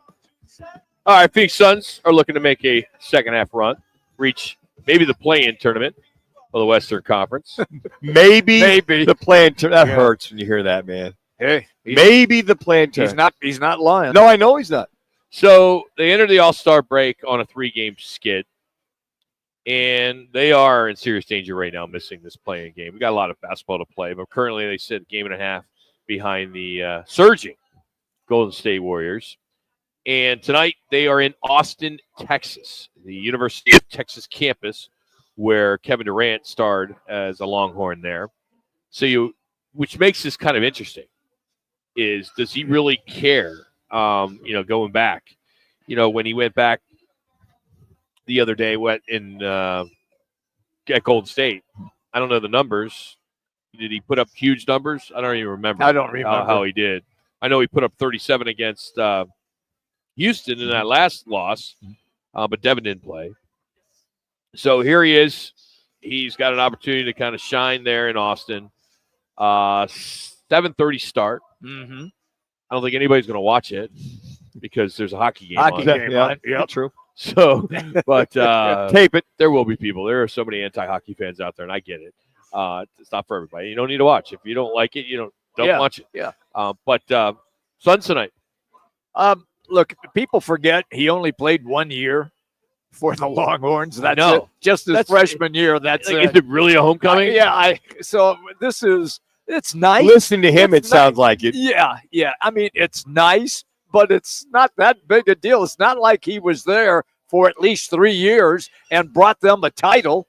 Well, he got them into the NCAA tournament, but that was it. If you listen to him, he was on talking about being part of the team and going to school there, and his buddies after game going down to 6th Street, getting the car. Sure. He made it sound, hey, look, the time he was there. He had a good time. He made the most of it. Yeah. And I think what he said about, he kind of paraphrased what the NBA is doing to do, have games like in San Antonio, then go to Austin, have a game or two. And, sure. I know that the Suns go down to Tucson for exhibition games. They used to for many, many years, go down there and have a game in the NBA there. But it's rare you see teams, NBA teams during the regular season, go to a college town during their season. Right.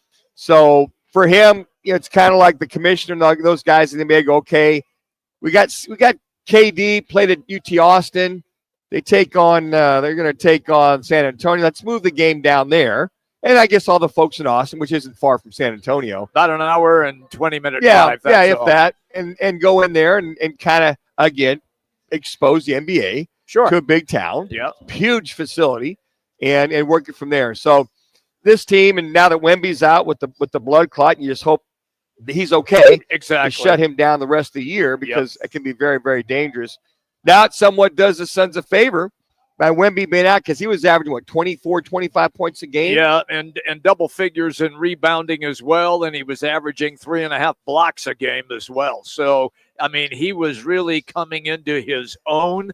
And we talked before we found out about the blood clot for Wembanyama that the San Antonio Spurs would be the team that would be breathing down the Phoenix Suns' neck. Now the Suns are catching a break.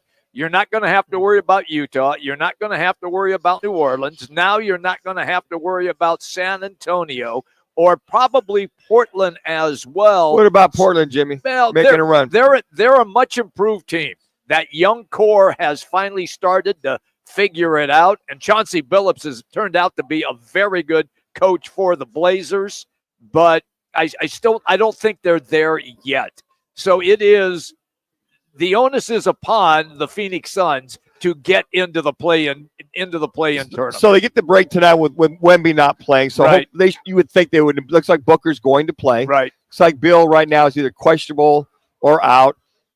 So that you've got that going. Then you go into Chicago on Saturday, winnable and then game. Toronto on Sunday. So back to back. Yes. So if you could start off 3-0, to get that momentum going. Yes. After losing 7 out of 9 the last 3 in a row, as Rock alluded to, that kind of kickstarts his team. You would think, as guys get healthy. But the schedule gets so much more difficult. You're going to have to play the Clevelands, the Bostons, the Milwaukees, the OKCs, the Clippers, Houston, the Lakers. Things after these first couple of games, it really changes the entire dynamic of the schedule. And that'll be in about 2 weeks. But I think that the front end here coming off the break was Chicago, tonight's game. Chicago, Toronto. Now, Memphis, you won't win that game. You're not going to beat Memphis. No. But then you play New Orleans, back-to-back games, and then Minnesota. So there's 4 out of the 5 games. There's opportunity. You can kickstart. Yeah. Memphis will be very difficult to beat to win at Memphis. Yeah. So if they can win the games they should win, you hope that gets them and gets everybody healthy. And by that time, they've got a regular lineup with 28, 24, and then 20 games. They're going to have to solidify that lineup, and then hopefully guys stay healthy. Here's what you have to hope as well. A, they have to do what you just referenced. B, you have to hope that Golden State only plays 500 basketball, the same for Sacramento, in order for you to catch up to those teams. Going to need a lot of help. Yep. You're 2 games back. Not easy. You're 2 games back at Golden State. Yeah. We're starting to feel a little bit. They're 3-1 at the All-Star break once they acquired Jimmy Butler. And then my gut feeling tells me that this thing will go down to a head-to-head as far as the play is concerned. Okay. So if it's Golden State and it's the Suns or Sacramento, that they're going to go head-to-head to see who gets in the back door, who comes in the back door. It's so hard for me to say that. I with the hope we had 6-7 months ago about this team going to make a run to the Western Conference Finals. Yes, and here we are. Just a shame. Yeah, I think the season's over. It might be, Rock. If, like I said, if they can't kickstart this season with these 6 games, aside from Memphis, if you win 5 out of 6, come back here and put another streak together, you're gonna have to win 15 to 18 games plus or minus. I mean, you're gonna have to, because you look at Golden State's schedule, look at Sacramento's schedule. Now that San Antonio's Wemby's out, they'll probably fade like tissue paper in a rainstorm. You can make an argument that all the teams that they're competing against have made some nice moves during that trade. They have. And this team hasn't done anything. Well, same with Golden State. Yeah. And even Portland and Sacramento, they all made added moves. Correct. Yes. But the Suns did nothing. That is correct. Stood pat just because of a no trade clause, and one guy didn't want to go to San Francisco, that being KD. That's still, I mean, 20 years ago for something like that, well, he called and said he doesn't want to come there. A general manager would ignore that. They'd go make the deal, make the move to see what's beneficial for whomever. I mean, how times have changed as far as the tail wagging the dog the last 10 years in the NBA. Yeah, I think more like 5 years though, Manuch. I think it's just the last 5 years that's been a players have run league. Yeah. I just think I can't remember it being as bad as it is in the last 3 But didn't didn't LeBron kind of start this about 10 years ago? And he's still doing it. Yeah. I mean, he didn't look hurt yesterday. No, he did. You know, he played well. He played really well. The horrible clutch at the end, missed 2 shots. But here he is, not playing Sunday night, and now he's okay. I mean, come on. Give me a friggin' break. That was an embarrassment, him not to play that All-Star game. Yeah, especially how it went on. Speaking of the All-Star game, hits keep coming. It was the second least watched All-Star game of all time. I could see that. Trailing only 2023. So what can the NBA do? We're going to head out to Miami, Florida, and catch up with Rick Horrow, the sports professor. But first, here's Jax with another ESPN 620 local sports update.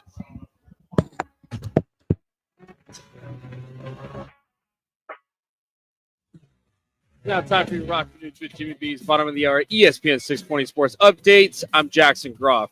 Phoenix Suns All-Star forward Kevin Durant continues his nostalgic journey tonight as Durant and the Suns face San Antonio Spurs in Austin, Texas. The matchup takes him back to where he played his lone season in college for the Texas Longhorns in 2006-2007. That year, Durant dominated college basketball, averaging 25.8 points, 11.1 rebounds during his time in Texas. Game tips off at 7:30 p.m. tonight, and you can listen on 98.7 FM and streaming on ArizonaSports.com.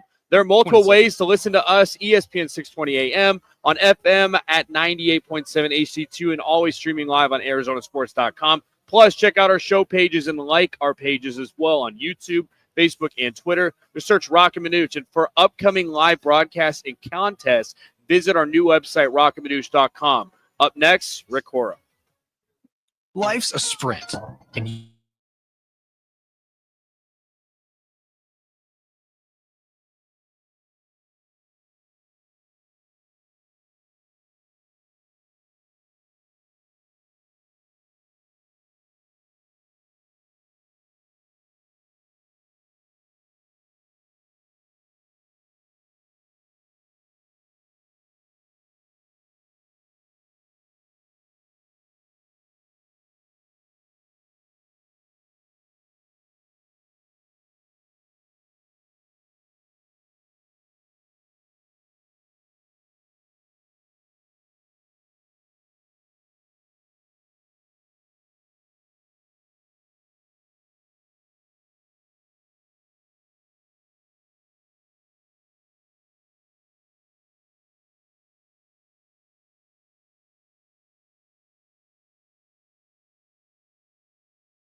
Time to talk about the business side of sports. Leading expert in the business of sports, author of bestseller The Sport Business Handbook, host of Power of Sports, and architect of over 100 deals worth billions in sports, the sports professor Rick Hora joins Roc and Manuch with Jimmy B on ESPN 620.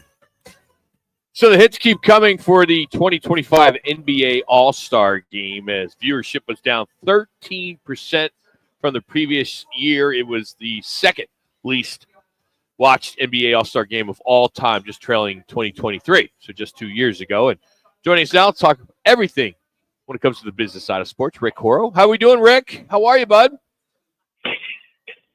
Better than the NBA All-Star Game. But listen, that everybody, it's a work in progress. It's a tinkering kind of thing. You got to do something really good with the mid-season classic in whatever sport you're in. I remember talking to some baseball people about the kind of anniversary of that great, quote, tie game that led to you got to play for something. And they tinkered with it. The NFL almost eliminated the Pro Bowl entirely, and then they reformatted it. Some good, some bad. I think the NHL, when you think of what's happening tonight, has come out swinging with a midseason classic that is a of the ages. It's brilliant, and I guess you could do some of the same kind of stuff with the basketball format, but it's going to take a lot of work. Can the suits in New York for the NBA say, all right, you had a weather-delayed Daytona 500, you had the highly, highly anticipated Saturday Night Live 50th anniversary special. Can you put all that in a blender and try to make a case that maybe the ratings weren't as bad as they are, reported now? Yeah, the unfortunate thing about it is Paul McCartney can't sing anymore, right? Yeah. True. Did you watch the show? Yes. Yeah, Yes. True. Hey, I want to make sure I'm vertical at 80.6. Yep. So I probably shouldn't have said that. But obviously the point is right that this is a diluted evening and a diluted day. But the rain delayed Daytona 500 was 10 hours that was compacted into like 30 seconds of half a lap. So you can read excuses about it. The whole idea of the game itself, unless the format is somewhat changed, it's not successful. But this wasn't unsuccessful for lack of creatively trying. First to 40, and then you play another one, and so hopefully there will be continued tinkering until they arrive at something that people will like. And then the other side, talking about tonight's Four Nations face-off, you talk about the TV numbers in your newsletter just off the charts. How is this contrived? Who went to Gary Bettman? Who laid this out to replace the All-Star game with this kind of competition? Because they knocked this one out of the park. Yeah, it's a combination. They have some very creative people. Bill Daly, the number 2 guy, is wonderful. Gary isn't a tyrant. He listens to everybody, and he's really, really good at not demanding and listening. And he's got a lot of marketing people, including, Marty Walsh, if you remember. He was the mayor of Boston. He was Secretary of Labor, big hockey fan, big Bruin fan, and now he's the head of the Players Association. So I think there are a lot of people there who wanted to get something done creatively, and you can kind of tell that when you really work together, here's what happens. And what kind of financial consideration? I didn't see it for the winning team with this. The dollars? Yeah, as far as the players, if the winners, losers. $9 million. Oh no, that's for the Tomorrow Golf League. A hot dog. Oh no, that's for the Pro Bowl. I don't know the numbers. Yeah, I don't either. I haven't seen that anywhere. I haven't either. Yeah, I haven't seen that anywhere. I mean, I know the motivation is to beat the opposing country, that type of thing, but I'm sure there's got to be some motivation there. And maybe, hey, the NBA takes a page from sitting down with some of the powers to be, how this was laid out. Yeah, and I guess one of the issues is, when we every time we have an Olympic game, the U.S. team now takes it a little more seriously, and they win the gold. But that U.S.-France game last summer was amazing, and Steph Curry on the basketball side. And if you have enough players, you don't need a lot from each country. I know the U.S. would win as far as depth is concerned, but there's enough raw material there in basketball to make this work. Can you put a number on it yet? How much Brady and Matthew Tkachuk are now going to make and become, because they're surely going to be. Are they the new Kelce's? Marketable players in the NHL? Yeah, maybe, but poor Sam Reinhart. I mean, he's a buddy. All of these guys in South Florida. I mean, these are teammates that they pummel each other. So it's not as if they're deciding to hate each other all the time. It's not a show either. It was amazing, incredible Saturday night. But let's see what happens tonight. Tonight's going to be interesting also. Rick, I'm curious about the amount. Roc threw out some figures earlier on the show, and some of the ticket prices have escalated all the way to $10,000 for great seats to get in. In your estimation, did you see that coming for this kind of game tonight? No, but I also didn't see, 3 fights in 9 seconds. Yeah. Okay. On Saturday night. And I also didn't see it coming back to Boston. I remember when I was but a lad, and you guys are up there. You probably remember it. you remember in 1972 when the Russians played the Flyers, and it was my first exposure to hockey growing up in Miami, and one of my cousins took me to that game, and it was equivalent to $10,000 to see for that. Kate Smith was doing the anthem, and these were the Broad Street Bullies early, and they were pummeling the Russians, and the Russians were pummeling them. This was not just a tariff war game. This was a Cold War game, and it reminds me of that. It's just too bad that you guys were either too young or you were out there trying to get. I got news for you. I did play-by-play of that game on radio. No, you didn't. I'm old enough to do it. Yes, I didn't know, but I am old enough. I could have called that game. I'm so glad you fact-checked him there, Rick. He makes up stories all the time. Now, the play-by-play was a joke. Right there, we know. That was the joke. No one got it. But I am old enough. I could have done that game. And Rick, was the 70? You know what you did? You ramped up from I did the play-by-play to I'm old enough to play. Well, I'm old enough to have transcended the Grand Canyon with Evel Knievel, but that doesn't mean I did it. Oh, so I got news for you. I covered that too. He has covered them all. By the way, I'm sure you did. Was that the follow-up to the 72 Olympics where the Russians had 3 chances to win that game? Wink, wink, and then this was the following winter that they played that game. There was a lot of still ill will with the 3 chances for the Russians to win that basketball game in the Olympics. Well, a lot of ill will because both countries threatened to blow each other up nuclearly Yes. and annihilate each other. Right? When you start with that, everything else is. Rick, are we seeing a trend in the NFL where teams are, trying to sell 10% of their team? We see the 49ers.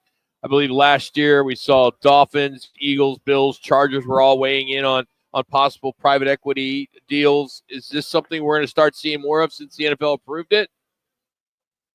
Yeah, it's interesting. Someone this morning asked me, a KNBR person said, the Giants want to sell 10% too. So is it a San Francisco thing? No, it's a limited partner thing where if what did George Steinbrenner say?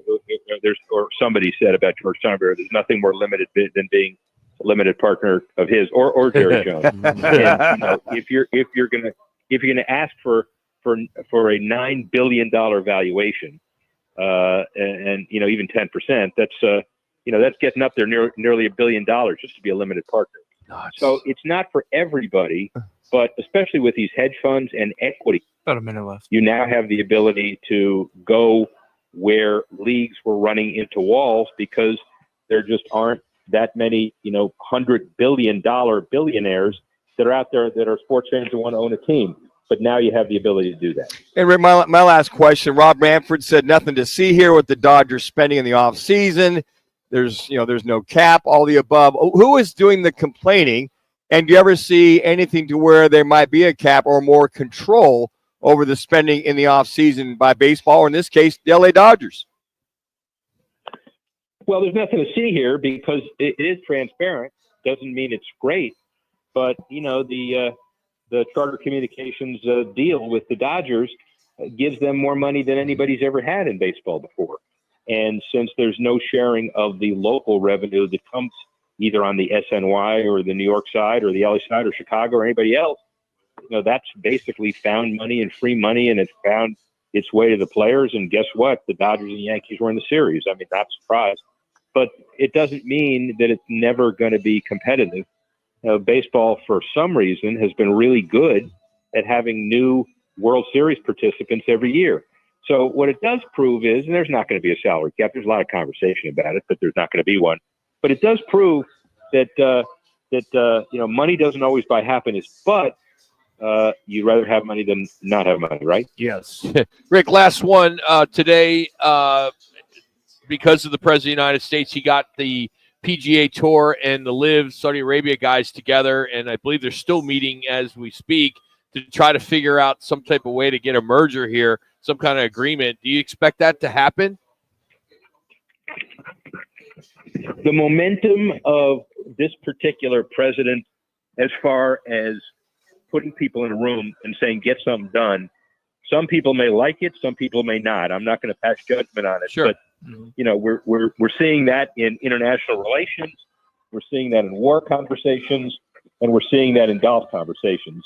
And, momentum is an interesting thing. If you lock people in a room and say, I'm not sure what the right answer is, but we all better figure it out. So there's something going on. And by the way, just like kart and IndyCar years ago, right? The whole idea of open wheel racing, it was terrible when people were fighting, and all of a sudden they get back together. Look at it now. Yep. And I predict there's going to be some very quick resolution between LIV and the PGA Tour. I hope so. I mean, I know there's a tournament later on where it's the same. They have a tournament on the same weekend as the players, and that just sucks. So, hey, good thing is the president's oldest granddaughter is going to the University of Miami, so you'll like that. By the way, she's a great golfer. Yeah. And it is fun to kind of watch some of that. And one of her really best friends goes to Benjamin School, which is up here. Let me tell you, I played some golf with her friend. I know indirectly that she hits the ball. Could you imagine a 16-year-old girl athlete? Tell me, Rock, after this one. 250 off the tee. Wow. I mean, you three guys, you hit it 3 times. You don't hit it 250. Yeah, and me too. And your gimmies are 6 feet long. Yeah, that's good. There you go. Now here comes the trash talking. I shot like a 72 when I played with you. I never have shot this in the 70s. And there you are. That score, and nobody asks because you're with a lawyer, so lawyers can't lie. Good right? point, Rick. We love you, buddy. Have yourself a good week. Thanks for the time today. All right, man. See ya. That's Rick Coro, the sports professor. Yeah, really. We played out of Gainey, and I don't shoot in the 70s, right? I'm a high 80 guy. And sure enough, I got in, Rock, you shot a 72. I'm like, no, I didn't. Oh, I don't know how he does his, I don't know, the Harvard, I don't know what you learn at Harvard, but all right, we got math. We need somebody here to join us at 602-230-0620 to compete against one of the beautiful Twin Peaks girls here in Glendale. It's called our Peaks Picks, and we'll take the 5th caller. And you're challenging her. And the games this week we'll do tonight's hockey game. We'll do tonight's Sun Spurs and ASU Kansas State on Sunday. Wow. Wow. You knew me. Those are your 3 games. Damn right. 602-230-0620 to compete for a Twin Peaks gift card. Appreciate you hanging out with us today. It's a beanies and bikinis costume party right now here at the Twin Peaks in Glendale.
towards your new purchase. Swing into Vans Golf Shops or book your fitting online at worldwidegolf.com. Proudly serving golfers since 1963 and home to the legendary 90-day 100% satisfaction guarantee. Get there. Coming to you guys here in a minute. Okay. T-Mobile has plans built We just got for you. Noel. 2 lines of unlimited for just No caller, so we're going to do Alex from Glendale. Alex.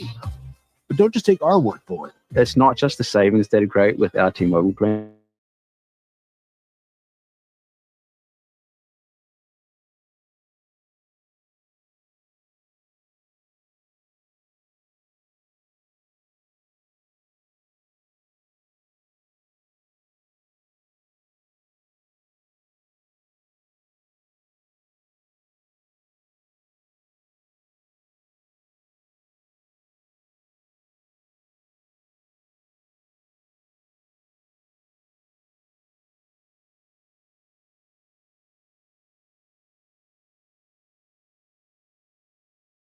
Motorola Edge requires 68-watt charger. Charger sold separately. Actual performance will vary based on usage and configuration. Are you ready? It's your weekly chance to challenge one of the beautiful girls from Twin Peaks. It's Peaks Picks. The Twin Peaks girls are the essential ingredient to the perfect lodge experience. Each week, our girl next door Twin Peaks contestant takes on an ESPN 620 listener for 3 games. Get the most picks right. Win a $25 man card for one of the 5 Valley Twin Peaks locations: Scottsdale, Phoenix, Glendale, Tempe, and Deer Valley. Now, time for Peaks Picks. All right, today we're in Glendale, so we welcome you to Glendale, Arizona. And Alex from Glendale will be competing against Noel. And just for the record, the ladies currently are 14-7. So you guys are good. Yeah, so the girls have been winning. Noel, how long you been working at Twin? I've been working at Twin Peaks for about 5 years now. Wow. 5 years. 5 years. You're better. All at this location? This location, yes. Wow. When are you normally here? You have a Thursday through Sunday. Okay, so you worked so you got the big Weekends, shifts, right? yeah. I noticed when we came in, it was pretty busy for lunch, so people were getting ready to go to the baseball game. Oh, right? yeah. So you ready for spring training? Then, I right? am. It's I'm good so for business? ready. Yes.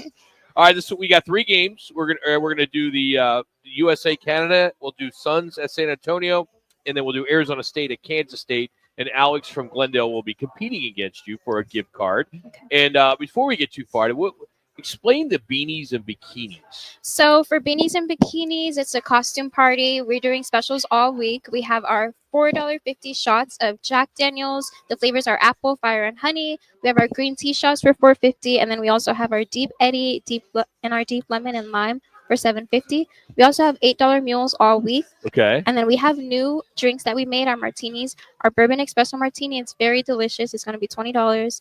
Our Irish espresso martini is going to be $14, and then our peanut butter espresso martini is going to be $14. Wow. And they're very delicious, and they're new this week, you guys. Great. And then it's a costume party at all 5 locations. It's today to the 23rd, and then on Saturday, it's National Margarita Day. Woo-hoo! So, good stuff there. All right, let's get this first game selected. All right, the 4 nations face off. USA, Canada. Do I even have to ask? Right? Unless you're from Canada, but who are you going? I'm going with USA, of course. Okay. Connor, what's Alex going with? A very empathetic USA. Okay. All right, good. All right, good. All right. The second game, we got Suns at San Antonio tonight. Noel, which way are you going? You know I'm going with the Suns. There you of go. course. We got There you go. All right. And then the college Hold game. on. Jimmy, just Jimmy. relax. I know you're not used to women around you. Yeah. I know. I get excited. And Yeah. obviously. Okay. All right. Connor, which way did Alex go? Alex went in favor of San Antonio. Oh, okay. All right. Now it's your turn, Jimmy. See, nobody cares what Alex thinks. Okay, so the college basketball game, Arizona State on the road playing at Kansas State. The game is Sunday, so I need a winner and a score. What do you got? So Pressure. for the winner, Yeah. I'm thinking the Suns or Arizona State. I'm sorry, and the score. Okay. I'm thinking the Suns will have 67. Suns or Suns, the 67. Sun Devils? Oh, I'm sorry, Sun Devils. Sun Devils up 67 Yes. to I'll say about 60. okay, so 67-60. Okay. All right. Connor, what have we got back there? Alex from Glendale went with K-State winning that game 87-79. You made Manuch's day. Go Cats. EMAW. That means every man a Wildcat. Everybody. K-State Wildcat. Don't laugh. Yeah. It's not funny. Yeah, I don't- mean, yeah, don't Thank you indulge for him. indulging me, It's not Noel. funny. Don't. Noel, thank you for playing. We appreciate Thank you. you guys were for great. having me. Yep, So- You were good great. stuff. So cozy up with the Beanies and Bikinis costume party here at Twin Peaks. 5 Valley locations. And as I mentioned, National Margarita Day on Saturday, as they'll have margs starting at just $5. So indulge at any of the 5 Valley locations. Martinis. You got a bourbon espresso martini.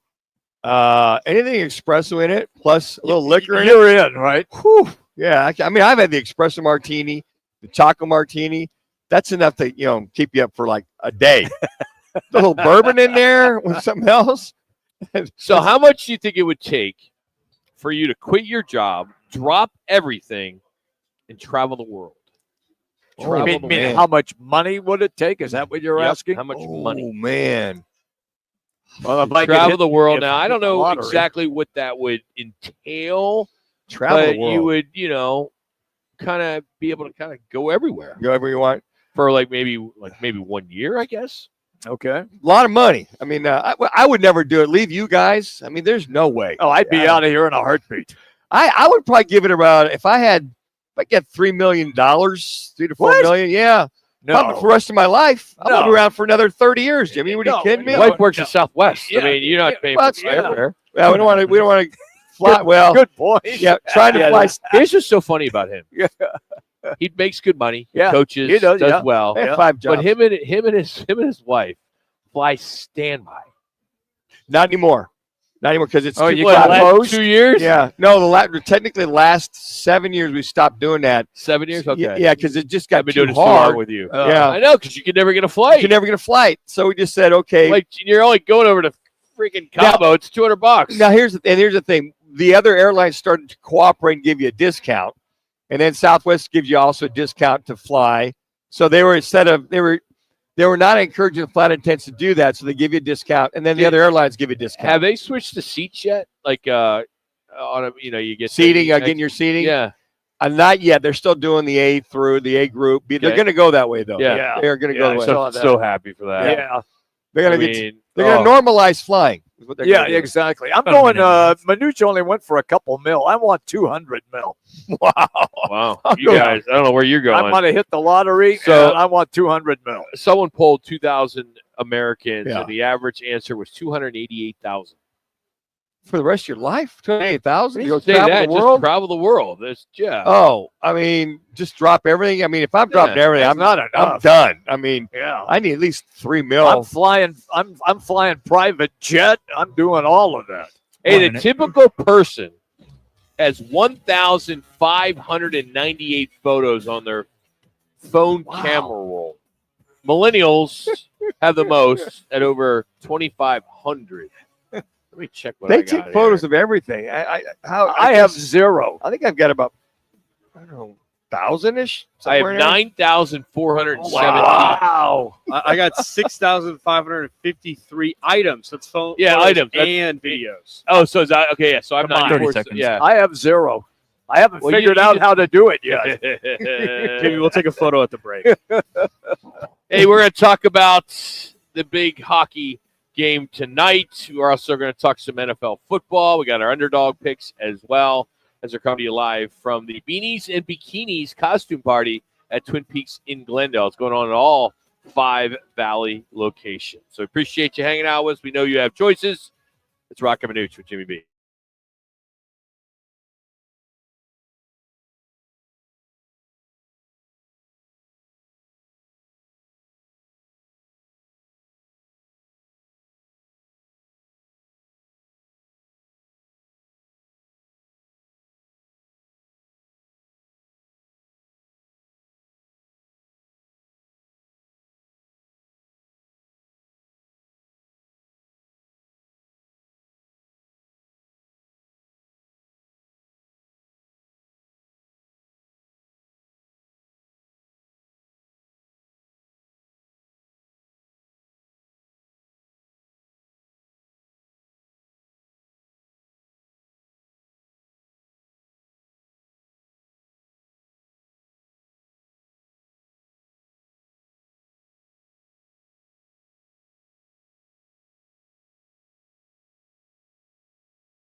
It's Thursday, and welcome to Lodge Man Talent. The guys are live at Twin Peaks Glendale, located at 95th Ave in Glendale. Twin Peaks, the ultimate sports lodge and home of the 29-degree beer. Here's Roc and Manuch with Jimmy B on ESPN 620. We are 3 hours for the Four Nations face-off championship game between Canada and the United States of America. Of course, two super powerhouses facing off to win what has been an incredible tournament. A lot of drama between the round-robin matchups, and it seems clear that this will be a must-watch for many of you. It'll be one of those games where, if you're into it, which I think most of you are probably, if you have plans tonight, maybe the honey-do list, you got to go to a movie or you got to do something like that. Or shopping, cancel it. Or you got, softball game, whatever it may be, bowling, you're taping it. You're taping it. There aren't a lot of sporting events that you tape. There really aren't. And in the world we live, it's hard to do that anyway because of your phone. It's hard to kind of just not look at your phone to see if, something pops up that, United States just won 4-2, or whatever it may be. But Canada's upset. They want a chance to repay the favor, so to speak, after losing the other day 3-1.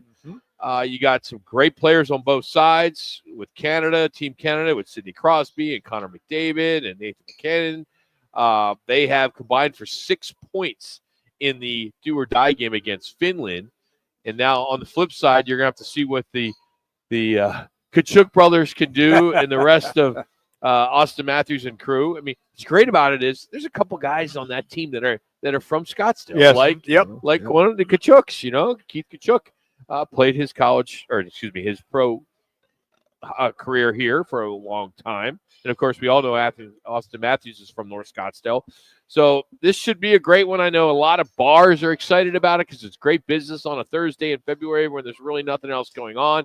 I know Arena Sports Grill, one of our partners, they'll have the volume on, which I hope most bars will do. I know certain bars on Thursday night bring in the trivia nights and all that crap. Well, sorry, folks. Not doing it tonight. This is like an Olympic gold medal game. Yeah. It's interesting you bring that up. I was sitting there thinking, what could be more impactful than the Winter Olympics to this point? But the one thing you also said, Rock, is some of the top, if not the top players on both sides playing against each other. It's all of them. Versus an NBA All-Star game, you get a select few that play, and they may or may not play. But this is top players, competitive, and it means something. I think people appreciate this versus an all-star game, which this is replacing this year, and would love to see that in the NBA, to see all of the top players playing, all of them competitive, all of them that it actually means something, and not just hanging out with my boys and going up and down the court in a little, quasi game. And that's why I think this is so much meaning to it, is that, this has got guys that want to be there, guys that want to compete, guys that want to win. Guys, isn't it refreshing that you can't go third gear, second gear in hockey. It's always fifth gear, yes, right? It's always ramped up. Yeah, it's going to be physical.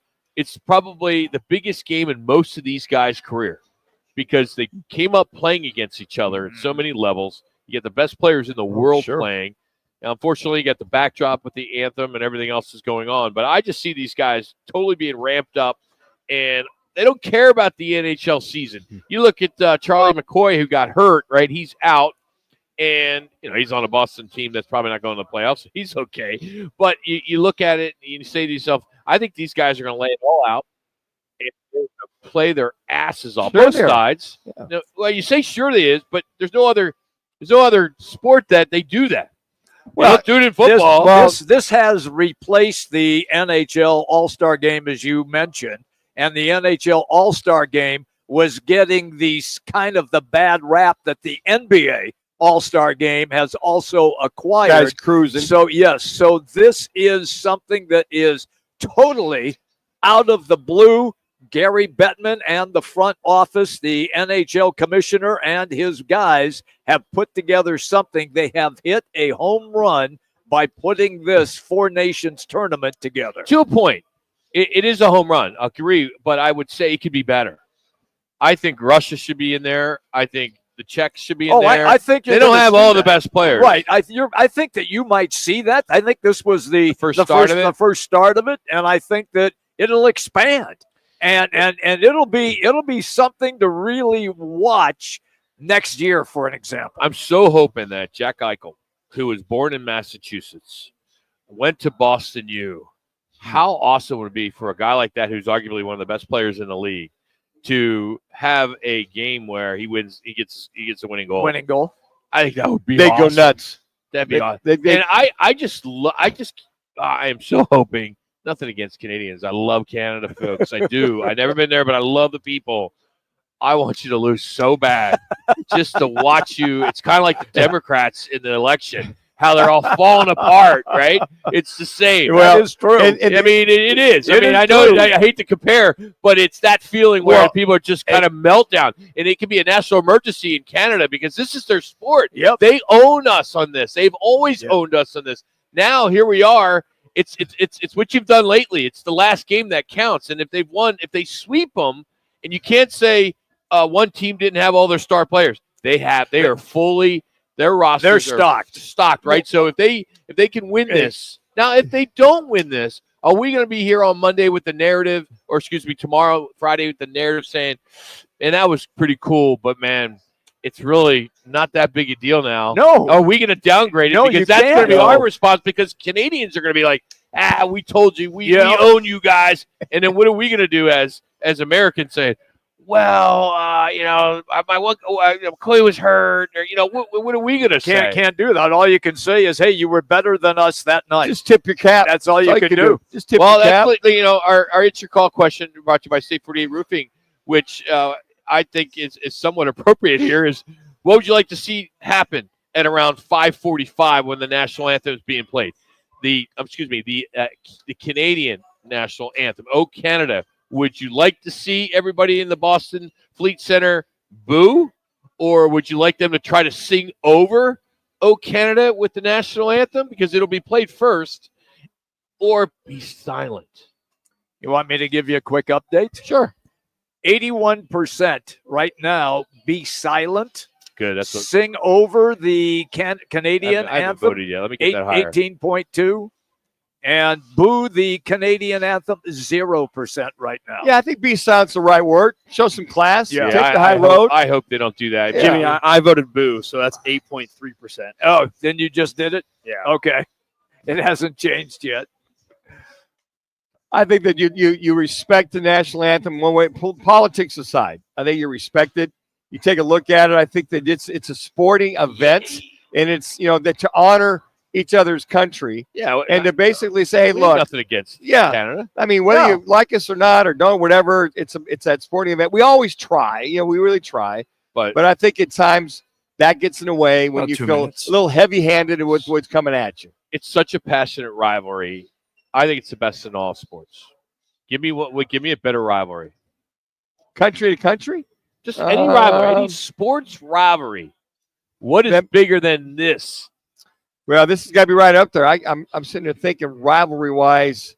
I mean, what are the best rivalries in sports? Ohio State, Michigan. Yeah. Oh, you're just talking. Okay. Just overall, you're not talking internationally. Yankees and Dodgers. The old Celtics and Sixers. Yeah. What is bigger? Yeah, this is in the NFL. Is there a major rivalry? Well, in the NFL? this is the two countries going at it. Say, but it's sports at the end of the day. Sure, it is. But I mean, this is something where one country claims it's their sport, and then another country is looking that if we beat you, we can claim it's our sport. I mean, that's the kind of monarchy put on it. The first time in years to be able to say that, though. But even you go back to the Olympics, and when you're watching the Olympics every 4 years, Winter Olympics, and this is a tune-up for Italy, right, for next year. Mm-hmm. Yes. So, I mean, I think all of us are gonna. It's appointment television during the Olympics when they're playing. Yes. When they're playing Canada. Yes. Not when they're playing Finland, maybe Russia, maybe, because I think that was Russia. always one because of the 80. Olympics, but is there a better rivalry? Yeah, I had to. This is right up there. And I was just going to say the Russians, when the Russians were playing, whether it be basketball or hockey or whatever it was. Now with the sanctions, they're no longer part of the Olympics. But I think for this, for me initially growing up, it was about the Russians. The Cold War, Russians, USA, basketball, hockey, especially we go back to that '72 Olympics, Jimmy, where they gave them wink, wink, 3 chances. I remember that to win that game. And Doug Collins, former 76er and coach, he said they've never lived that down. So that was their moniker years in when they played the Russians. That was to beat their butts because of that. So Jimmy, let me ask you this, because you've called every game possible, every sport. where would World Cup soccer fall into something like this? I mean, because the United States has never been a threat. I was just going to say you probably can't use that. But is there another? Is there something at Manchester United and versus somebody? Yeah. If you're looking from the European aspect, probably England matched up against Spain, something like that. Argentina when they were really, really good, or Brazil when they were really, really good, matched up against Spain or England or Germany. Germans had some great soccer players, and they dominated World Cup play for a couple of seasons. But it's totally different because the United States is not into the soccer thing. Yeah. You're trying to, but it still hasn't worked. So this isn't like, Chandler Hamilton or Saguaro, Chaparral, Rugby St. Mary's. For a few years, that Chandler Hamilton rivalry, that was the city stopped to go watch that. We're out here at Twin Peaks in Glendale. We'll have our underdog picks, and then we are going to talk about the salary cap in the National Football League that has gone up. How will that affect the Arizona Cardinals? How our balls are at 3:30. Appreciate you hanging out with us. Roc and Manuch with Jimmy B, ESPN 620. Life's a sprint, and you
It's Thursday, and welcome to Lodge Mentality. The guys are live at Twin Peaks Glendale, located at 95th Ave in Glendale. Twin Peaks, the ultimate sports lodge and home of the 29-degree beer. Here's Roc and Manuch with Jimmy B on ESPN 620.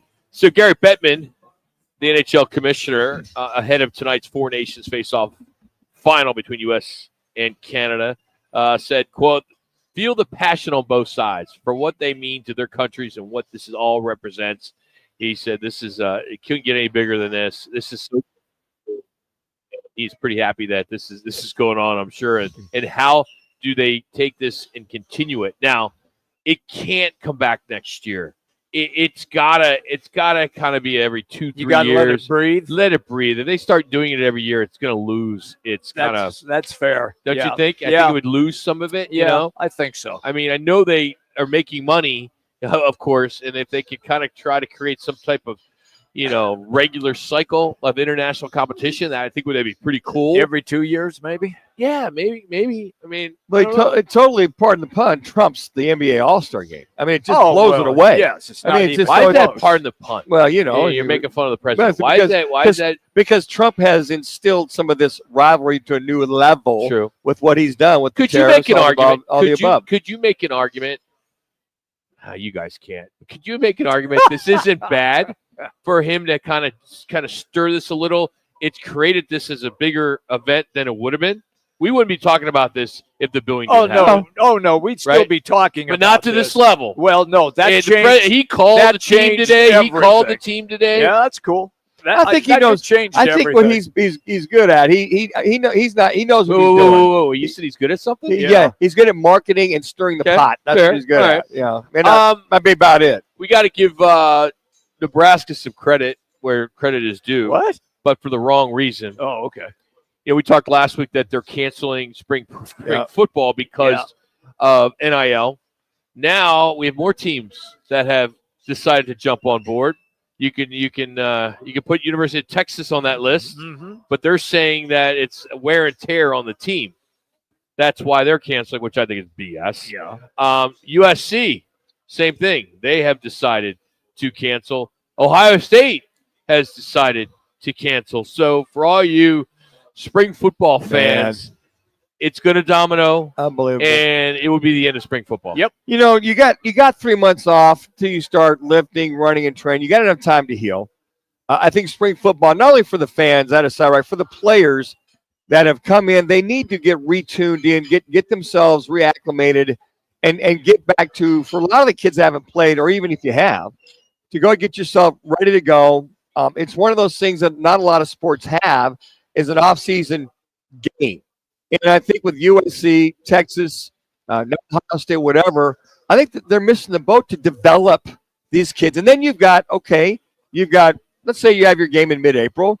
You've got May, June, July, August. You almost got 4.5 months to get ready for your regular season. They obviously feel, however, Manuch, and I know you're old school on this, and I don't blame you for being old school. That is where you do your best work, that things have changed so dramatically with NIL, with recruiting, with everything now that is encompassed into being, because they are professional athletes. They are no longer a student athlete. They are professional because they are paid. That the game has changed dramatically because of that. I think they're missing out on developing your fundamentals. I think they're missing out on one game. It's one game. You're missing out. Well, but here's the whole thing. You can have a scrimmage. Yeah, but here's the thing. I think the whole atmosphere, putting guys that have not been involved in that, and then putting your guys into that to have, the fans there to set it up like as close to the game in the off season. How different is it than just doing the red and white game and what they do over Camp T, where that Saturday during camp they play a game. Okay, I'll say with our game, our spring game, it was. I'm going way back. Please don't. But what I'm saying is, it puts you in a game-like situation. A lot of the transfers that have come in or preferred walk-ons that get a chance to actually get into a game situation. You learn the new offense. You learn the new defense. There's a lot of nuances to that. One game in March. Why can't you do that in August or July? Well, you're going to scrimmage in August. Okay. You're before the game. To be. The thing where I think it's a big deal, like just say Texas. They played 16 games this past year. Gotcha. 14 games before. I get it. The year before. I understand. 25 guys in those 2 years went to the combine. There is where I see maybe you got to have more scrimmages because you're trying to fill roster spots.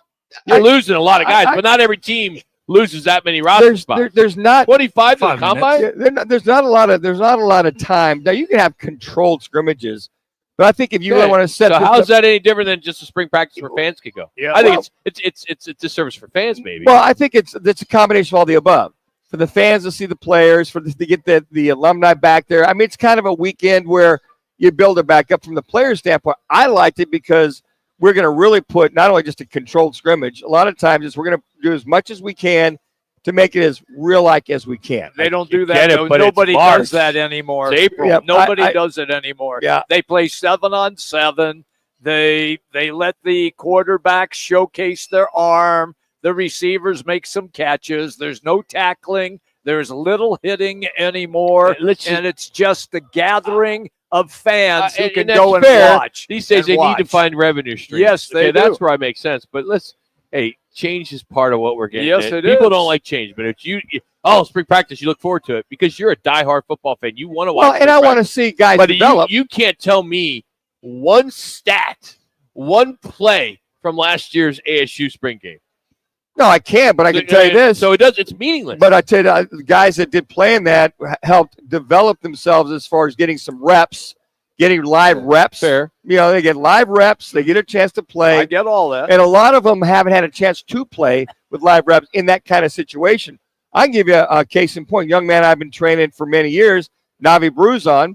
He's a preferred walk-on at ASU. He transferred semester last year. So they had their full-blown scrimmage. Navi has 2 touchdown passes. He's live. Quarterbacks are live. Rolls out, hits one, rolls out another. Navi showed them as a preferred walk-on what he can do athletically, throwing the ball. And there was a lot of guys that had that opportunity, even some of the starters or guys that transferred in. They showed Kenny Dillingham and his staff, wow, they can do this under live situation. What if he rolls out and he twists his ankle? It's part of the game, one way or the other. All right. It's part of it, man. All right, let's get to our underdog picks. Last week, Manuch and Jax were winners. I was a loser. Jimmy B was a loser. Connor didn't play. This week. Wait. We got to say the standings because I think it's pretty remarkable that all 3 of you guys are 11-11. Yep. I didn't even notice. That's unbelievable. Yep. And then I'm 15-7. But back to you, Rock. Connor didn't play. Put that in your pipe and smoke it. All right, I'll start us with I'm going to go Portland Trailblazers in the Lakers spreads -4.5. It's a back-to-back. That means that LeBron probably won't play. It'll be a load management day for him because it's LeBron. I don't know what Luka's doing. He's out really tonight. struggling, so he's out. So I'll take the Portland Trailblazers. That's a good bet. I'm going to go to the Celtics at the 76ers. 76ers getting 7.5. Joel Embiid will play in tonight's game, even though the Celtics coming off the All-Star break and won 3 in a row. 76ers. I'm going to go plus 7.5 since it's in Philadelphia and Embiid is playing. Did I tell you, Jimmy? You said, yeah. He's playing. Who cares? I'm a Sixers fan. I don't want him to play. Once every Get rid of 'em. once every 3 weeks. Terrible. I'm going college basketball. I'm taking the UTEP Miners, getting 3.5 on the road at Kennesaw State. The Owls, who right now have struggled in their last couple of games. UTEP is a solid team on the road. I'm getting 3.5 there. I'm rolling with UTEP. Jax. I'm going tomorrow's game. Michigan State on the road at Michigan. Give me Michigan State plus 3.5. This team's playing some good basketball. Izzo's getting them right for Marsh. They won on the road against Illinois by 14. They beat a good Purdue team the other night by 9. I think they do the same and go on the road at Ann Arbor, beat Michigan. Connor? I'm going to go with the Indiana Pacers plus the 2.5 tonight. I got them hosting the Memphis Grizzlies. I know Memphis is playing some good basketball. 2.5. That's not 3.5. Isn't our rule at least 3.5? Dude, you've been here Dude, for how long? It's 6 weeks now. You've been with us. I don't know. To be fair, I don't think I ever got any rules shared with me, fellas. We say it every day, every week. Oh, no. Every I don't week. think we know the betting market. Last week, I tried to give you a lock that was even better than a money line lock, and Manuch was saying it wasn't worth it. I was like, what? You don't Connor. wanna cover a spread? Can I give you some advice, my friend? So I've been working with them for about 2 years now, right? Yeah. The more you talk, 30 the more seconds, you guys. get kind of buried Dig in that that hole. hole. That's Correct. Connor, Good you've job. had more than enough ample warning that it's got to Yeah. be 3.5. Jack, just for that, Jax, we're going to give you a star today. Put on your refrigerator. Good job. Damn it, I got Jack's a star. Yes, you did. Yes, you did, Connor. So guys are gonna we'll just for the hell of it, we will make that spread. We'll move it up to 3. Yeah, We'll buy it up. We'll buy it up or buy it down. Yeah. there you go. We're going to buy a vowel. All right, the NFL salary cap, it increased by at least, it looks like 22 million. I've seen different reports. We'll go with that. So the salary cap will go to about 281 million and some change. Coming to you here, Jack. It's going up. So how will that impact the Arizona Cardinals? Arizona Cardinal beat writer and USA Today's Howard Balzer will join us to talk about that. But here's Jax with another ESPN 620 local sports updates.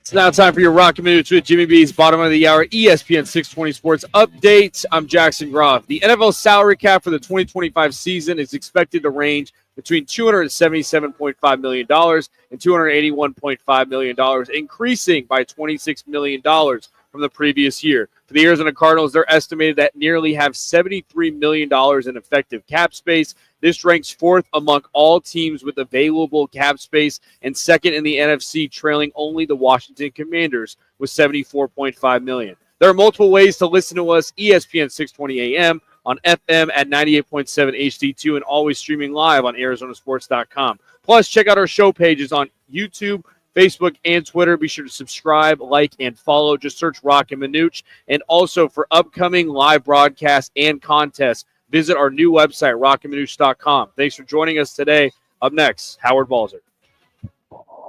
The Harlem Globetrotters 2025 World Tour is here, and we're loving hearing from our fans.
He's been covering the National Football League for close to 50 years. A longtime NFL writer, broadcaster, and co-host of the Pro Football Hall of Fame show on Sirius XM. A Hall of Fame voter, Howard Balzer. Now on Roc and Manuch with Jimmy B on ESPN 620. Right now, I have Cam number one. I was picking right now, and I've talked to all these guys. And look, everybody and everybody knows how much I love Deion Sanders, and that is my guy. And he has supported me from the time we were players to now. You're going to take Ward first. I would objectively take Cam Ward first. Lewis Reddick thinks Cam Ward will go first. That's who he selects, even though he's a big Deion Sanders fan.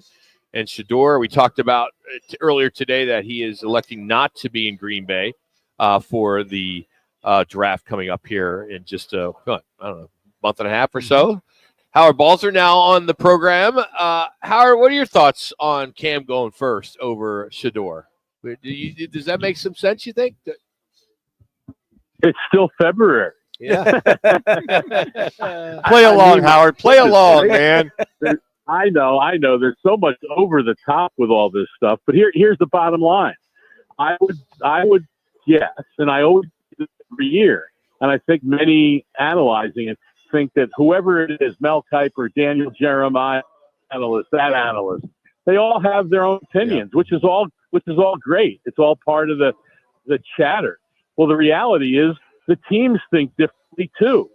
And if you were probably to poll every team in the NFL now, which hasn't finished its draft evaluations, so how anybody else can do that now is a tad premature. But I would say by the time all the evaluations are done, that you could probably get, I'm not going to say half and half, who's to know, but you would get a bunch of teams that would say, we would, if we were looking for a quarterback, we'd take Cam Ward. And a bunch of other teams are saying, well, if we were taking a quarterback, we'd take Shedeur Sanders. And that's just the reality of all this, because so many times it's all about fit. It's all about what a guy can bring to the table. It's all about coaching. It's all about those other things. And so those two are the best quarterbacks in the draft right now. But to say that one is clearly over the other, I think is a stretch at this point. You know, Howard, I sometimes I see these discussions. It's like, okay, this team likes chocolate, they like vanilla. Well, you can't go wrong. Whoever fits, to your point, that particular system, or they feel fits that system. So if they're both 1A, 1B, or whatever, at that point, it really doesn't make any difference to that team if they get their guy. No, that's exactly right. And it doesn't mean that it's going to work out for those teams, because we've seen that enough over the last decades that a lot of these number one pick quarterbacks don't work out. Sometimes it's not because of them. I remember Kevin O'Connell, the Vikings head coach, had a comment when he was being asked about Sam Darnold last season and with J.J. McCarthy on injury reserve. And he said that organizations fail quarterbacks more than quarterbacks fail organizations. Yes. And that's the reality of it, because there's so many factors that go into whether a quarterback is going to be successful. And so much of it is the coaching, is the fit, is the supporting cast. All of those things are incredibly important. And so that's the thing that we can't lose sight of. I mean, heck, Patrick Mahomes, what was he, the third quarterback taken in the draft? Yes. The year he came out. So, it just shows that, look at a guy like Bo Nix this past season. Look what he did, being in the right place at the right time with Sean Payton as his head coach. And so that's the reality of it. But I also realize that in all this run up to the draft, everybody's got to have their opinion. They have to be strong with it, right? You can't be, considered, you can't be sitting on the fence, right? Everybody has to have their strong opinion for the hot takes that make up chatter that leads into the draft every year. And like I said, it's over 2 months until the draft still. And there's still going to be a whole lot of discussion about it between now and the end of April. Yeah, Howard, you come across a lot of scouts and coaches and the like. And the one thing that seemed to really take over is you can be that All-American, throwing the heck out of the ball at the combine, the Richardsons, the Trey Lances of the world, whatever. But it seems as though the scenario of reps matter, i.e. Ward, Sanders have had it. Look at Brock Purdy, how many games he played. You talked about Bo Nix, 60-plus games in college, that they're starting to lean toward that more than an overall talented guy that maybe has not had as many reps in college. No, it's a great point. I remember when Mitchell Trubisky came out and the Bears traded they traded up, but it was one spot traded up one spot to make him the first quarterback in the draft in his career. Trey Lance had even less than that, and he had the whole pandemic. And playing a lot, part of that is what raised the Q rating of J.J. McCarthy last year, was the number of starts he played. Now, granted, having the season he had and the way he played is part of it too, but all of that is, all goes into the mix and all goes into the evaluation. And so I said this, though, many times over the last decade. If I was a quarterback there and knowing that I got to have one in that first part of the first round, I'd be scared to death of whoever I'm going to pick, because you just never know if you're going to make that right choice until sometimes it's too late. Howard Balzer's our guest on the Right Toyota guest line. Howard, take me to the new cap numbers. How will that influence the Arizona Cardinals, or will it? Well, they had a lot of cap space to begin with, and that was with a cap that was going to be somewhat lower. Now we're expecting it to be higher. So obviously they're going to have a lot of money to spend. That doesn't mean that you just go out and spend it willy-nilly just for the sake. And the other thing you have to remember, if you spend on free agents, most of the time those contracts are structured so you don't use a lot of the cap dollars in the first couple of years of the deal. Now, if you have a lot of cap space, you might want to structure it a little differently, so there isn't as much on the back end as there is on the front end. But it definitely gives you the opportunity to go out there and spend. Like I said, I'm not one of those all the time. I've seen enough over the years to know that free agency is not the panacea that everybody thinks it is. Fans go nuts when their team doesn't sign anybody, but what we also see is all the mistakes that are made in free agency, because the bottom line is, by the time this clears out by March 14th, and we have some franchise tags maybe, but we also have players re-signing, it's not going to be, I don't think, overall that strong a free agent class. About 3 minutes. The bottom line is those that are rated the highest will get big money. And that's where you have to be careful, because you might be spending a lot of money on a guy that truly isn't worth it. And then if it doesn't work out, I try to be aggressive, but I also think they're going to be smart about it. And, some guys that they really believe can step in and, without breaking the bank on them. So it can be very interesting with all the extra money that they have to spend, how they're going to deal with that. And the other thing to point out is this. The draft, start re-signing some of your own guys, and you sign other lower level free agents. Those cap dollars disappear in a hurry.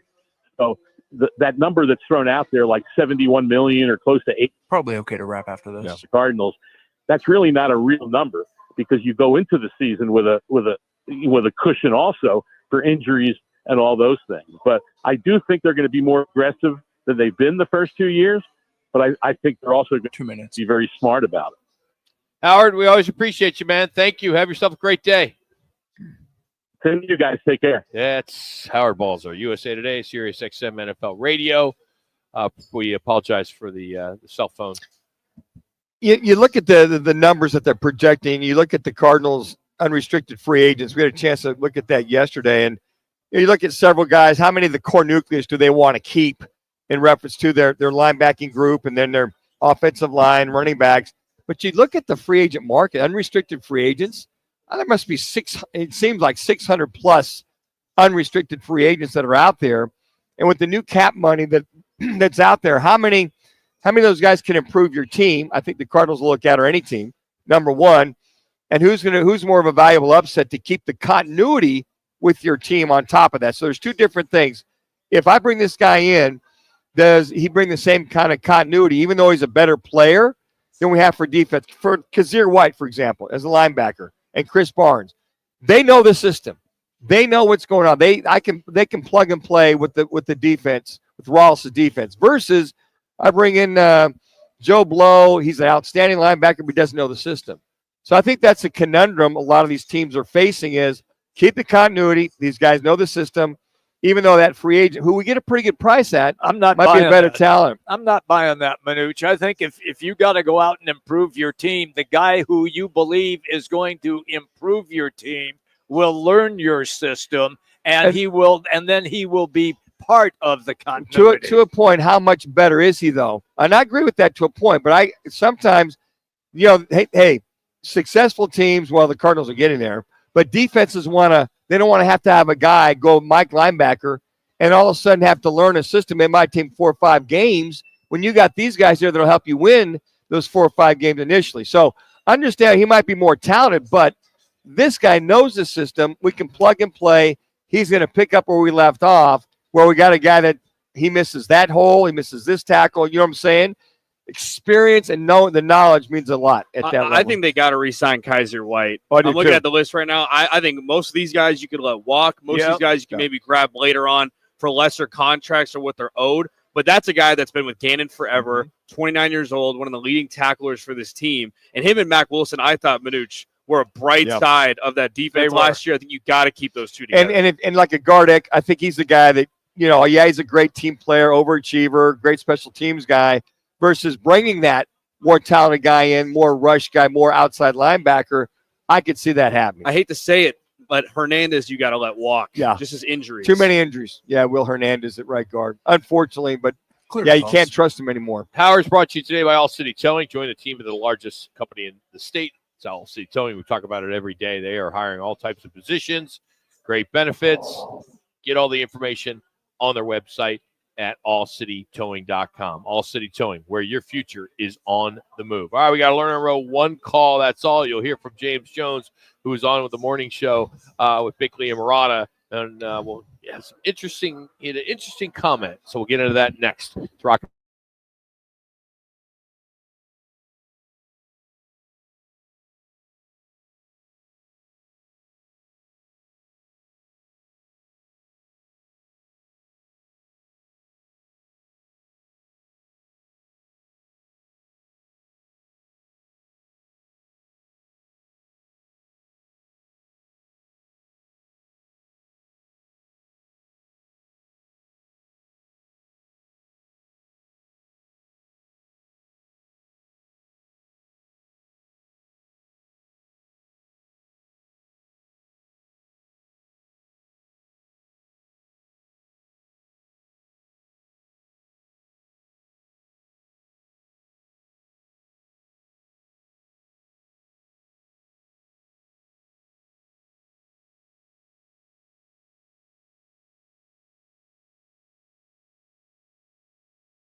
It's the Lerner and Rowe one call, that's all call of the day. If you're looking for a full service law firm, just make one call, that's all. 602-977-1900.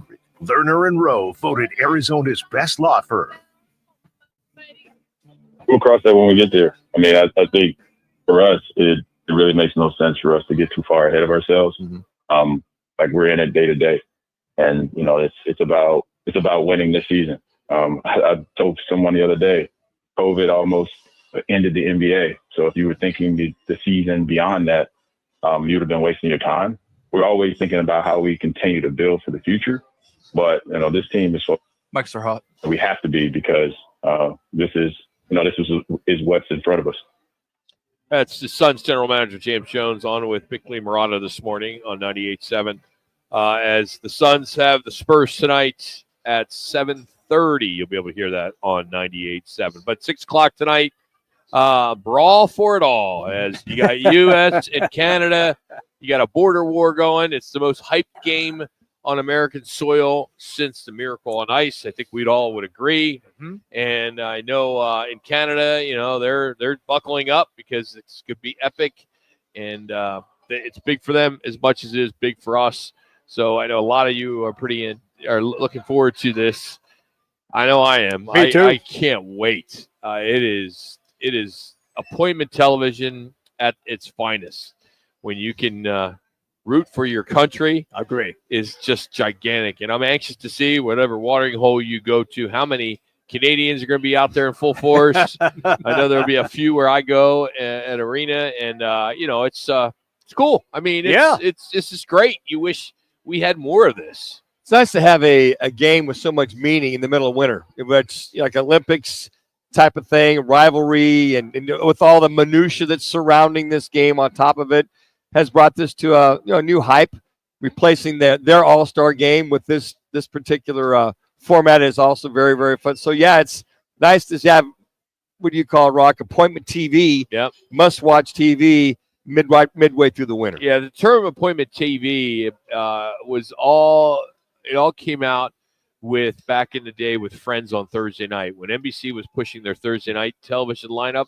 that's where appointment television, must-see TV kind of all started. Yeah. Where you're like, all right, it's Thursday, you know, we got to watch. Sure. You got to watch Friends, you know, and before that was Seinfeld and Cheers before that. So it was kind of a big deal. Thursday nights were big on NBC for years. They owned it. Boston fans, I hope you're a patriotic city. I mean, your team's called the Patriots. They're a huge hockey market. I grew up hating you. Celtics, Bruins, Red Sox, they always sucked. But I did like Fred Lynn. Oh, okay. You know, Jim Rice. I like Jim Rice. Carl Yastrzemski. So you got to like Carl, but that's it. Carlton Babe Fisk. Ruth. Babe Ruth was really a Red Sox, right? How about Carlton Fisk? Dumbasses. How about Fisk? Him. Anyway, my point is, just remain silent. Yep. I know you have the beauty of us living in this great country. You can do what you want. If you want to boo, you want to sing over them, whatever you want to do. It's our country. You can do what you want. That's what makes it such a great place to live. I hope they're silent. And then when the national anthem comes on for the United States, you can't hear anything, and everyone is cheering and screaming and yelling, singing, and singing. Yeah, and just gets this team so ramped up, and they're ready to go. They haven't won one of these since 1996. Right, it's been a long time, but Hockey Town, USA is in Boston today. And it's going to be huge. I can't wait. It's going to do a monster number. And that is our State 40 Roofing. It's your call question of the day for a free quote, repair, installation. Head to state40roofing.com and follow them on social media by searching hashtag Sexy Roof Status. Jimmy, what would you like to see tonight? Boo, oh, Canada. Be silent. Sing over, oh, Canada. What's the latest result? Well, I got news for you. My computer has it right here, and it's stunningly unique. Because we have 7%, 7.1 saying boo, oh, Canada. Okay. That was Jack's. We have sing over, oh, Canada, 14.3%. Be silent, 78.6%. That's what I have right now. And that's where I voted. Be silent. I did too. Do you have our double shot there, Jimmy? The other one we can pull up as well, too? The other one is this. It is the – oh, no, that's yesterday. Okay, so we didn't put up the first one. No. We'll just do it amongst ourselves here then. All right. What was it? We did put the other one up. We used that one up. There's got to be up there, Jimmy. Where is it? So, Jimmy, in life, when something posted before the other one, usually you scroll down. You got to scroll down. I am scrolling down. I've been doing that. Yeah, State 48 Roofing, it's your call question of the day. With 28 games remaining. Oh, that for one. the I have Suns. Okay, there you go, Jimmy. Okay, yeah. 0 to 7, 0%. If they are going to win 8 to 14, 55.6%. 15 to 21 games, 44.4%. And 22 to 28 games, goose eggs. Goose eggs, huh? So what was 8 to 14? 8 to 14, 55%. 15 to 21, 44%. I voted 15 to 21, but I only did that because I think they'll win 15. They're going to have to. They're going to have to win 15 to 21. I mean, starting tonight, Wemby's out. The Suns should win this game, I would think, going away in this game. You would think so. By the way, the Dodgers and Cubs are playing right now over there at Camelback Ranch, and I think we could go on record here on February 20th. The Dodgers aren't going to win the World Series. They're getting blown out right now, 12-4. Getting blown out on their own field, their own home field. Yeah. And number 90's pitching for the Dodgers now. Whoever that is. Yeah. We saw 77. Carlson. Yeah.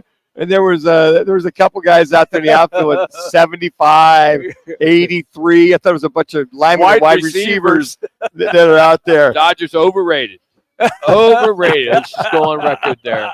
By the way, D-backs could go in tomorrow. I know we got a lot of people we gave tickets away to go out on Saturday, so hopefully you'll be able. I'm going out Saturday. So D-backs, I love spring training. It's here. It's great. It's always fun, and we'll have more tickets to give away over the next few weeks. Tonight, What's on Tap brought to you by, of course, the Roc and Manuch Amber, which is brewed by Dos Equis, Sons and Spurs. On radio, it's on 98.7, Arizona Sports, and on TNT and AZ Family. So nationally on TNT, Sons and Spurs. Unfortunate for the Spurs, Wemby is out. I know TNT was pretty excited. They were. Game is in Austin, Texas. So another reason I think TNT wanted to jump on that a little so-called homecoming for one Kevin Durant. So maybe he'll light it up. Looking ahead, nothing tomorrow. D-backs, you'll be able to hear on ESPN 620 on Saturday and Sunday. So both games will be on ESPN 620 and 98.7 HD2. They're at the Bulls, that being the Suns, 3 o'clock on Saturday on 98.7 and AZ Family. Cal Baptist at Grand Canyon on Fox 10 and ESPN, Fox 10 Extra, that is, on ESPN Plus. And then Arizona hosts BYU, 6 o'clock. And that is the national game. That'll be entertaining. That 3 game. minutes. BYU just beat the ever-loving stuffing out of Kansas 2 nights ago. I don't think they missed any of their three-point shots against KU. They were on fire. I mean, Bill Self's teams have been blown out. Yep. A couple, 2-3 times in the last 3 weeks. They've lost 4 of their last 5. Yeah, K-Who, it wouldn't hurt me whatsoever. I knew that. As my Cats taking on the Sun Devils Sunday. That'll be an interesting game. If the Devils have any chance of saving face, they have to start it this Sunday. Doubt it in Manhattan, Kansas. Not going to probably happen. Hey, it started today, and it's going to run through the weekend at all 5 Valley locations at Twin Peaks. It's called the Beanies and Bikinis. So they're all wearing these cute hats, great outfits. It's a costume party, all types of shot specials. They have new martinis. They have the mules. They got some pairings with shots. So they got a lot of good stuff going on. And don't forget to kind of get ready as tournament time is coming up here in just a few weeks. So Fan Pick'em will be once again brought to you by Twin Peaks. And then Saturday is National Margarita Day. Woohoo! So $5 margs here at Twin Peaks. Are you a frozen or are you not frozen with your margarita? Extra salt on the rim. I no like salt. extra salt on the rim for me, but I do like it frozen. Get those chip salsa, Yeah, queso man. with all I'm that good. I'm going good. on. 1 And minute, 30 seconds. tomorrow, guys, will be at Right Turn. Tom Candiotti, the color analyst for your Diamondbacks. Candyman. Yep. Candyman's going to join us on the eve of that first spring training game against the Rockies on Saturday. And Scott Spreitzer talking about some of the first spring training games tomorrow. He's joining. I'm sorry. Yeah, he's joining us tomorrow on game day. Yeah, game day. How'd you manage that? Did you give him a sleeve of balls or something? Dang right. 1:30. If it's early enough for them, I think it's a night game tomorrow. No, it's 1:10. Okay. Well, he's gonna, sure. You better double check. Yeah, he said he's good to go. There's no TV tomorrow. That's why. Yeah. 1 minute. Or radio. He can actually relax and talk about the game. So tomorrow out there, right? Toyota. So that's our only guest. We're going to replay him.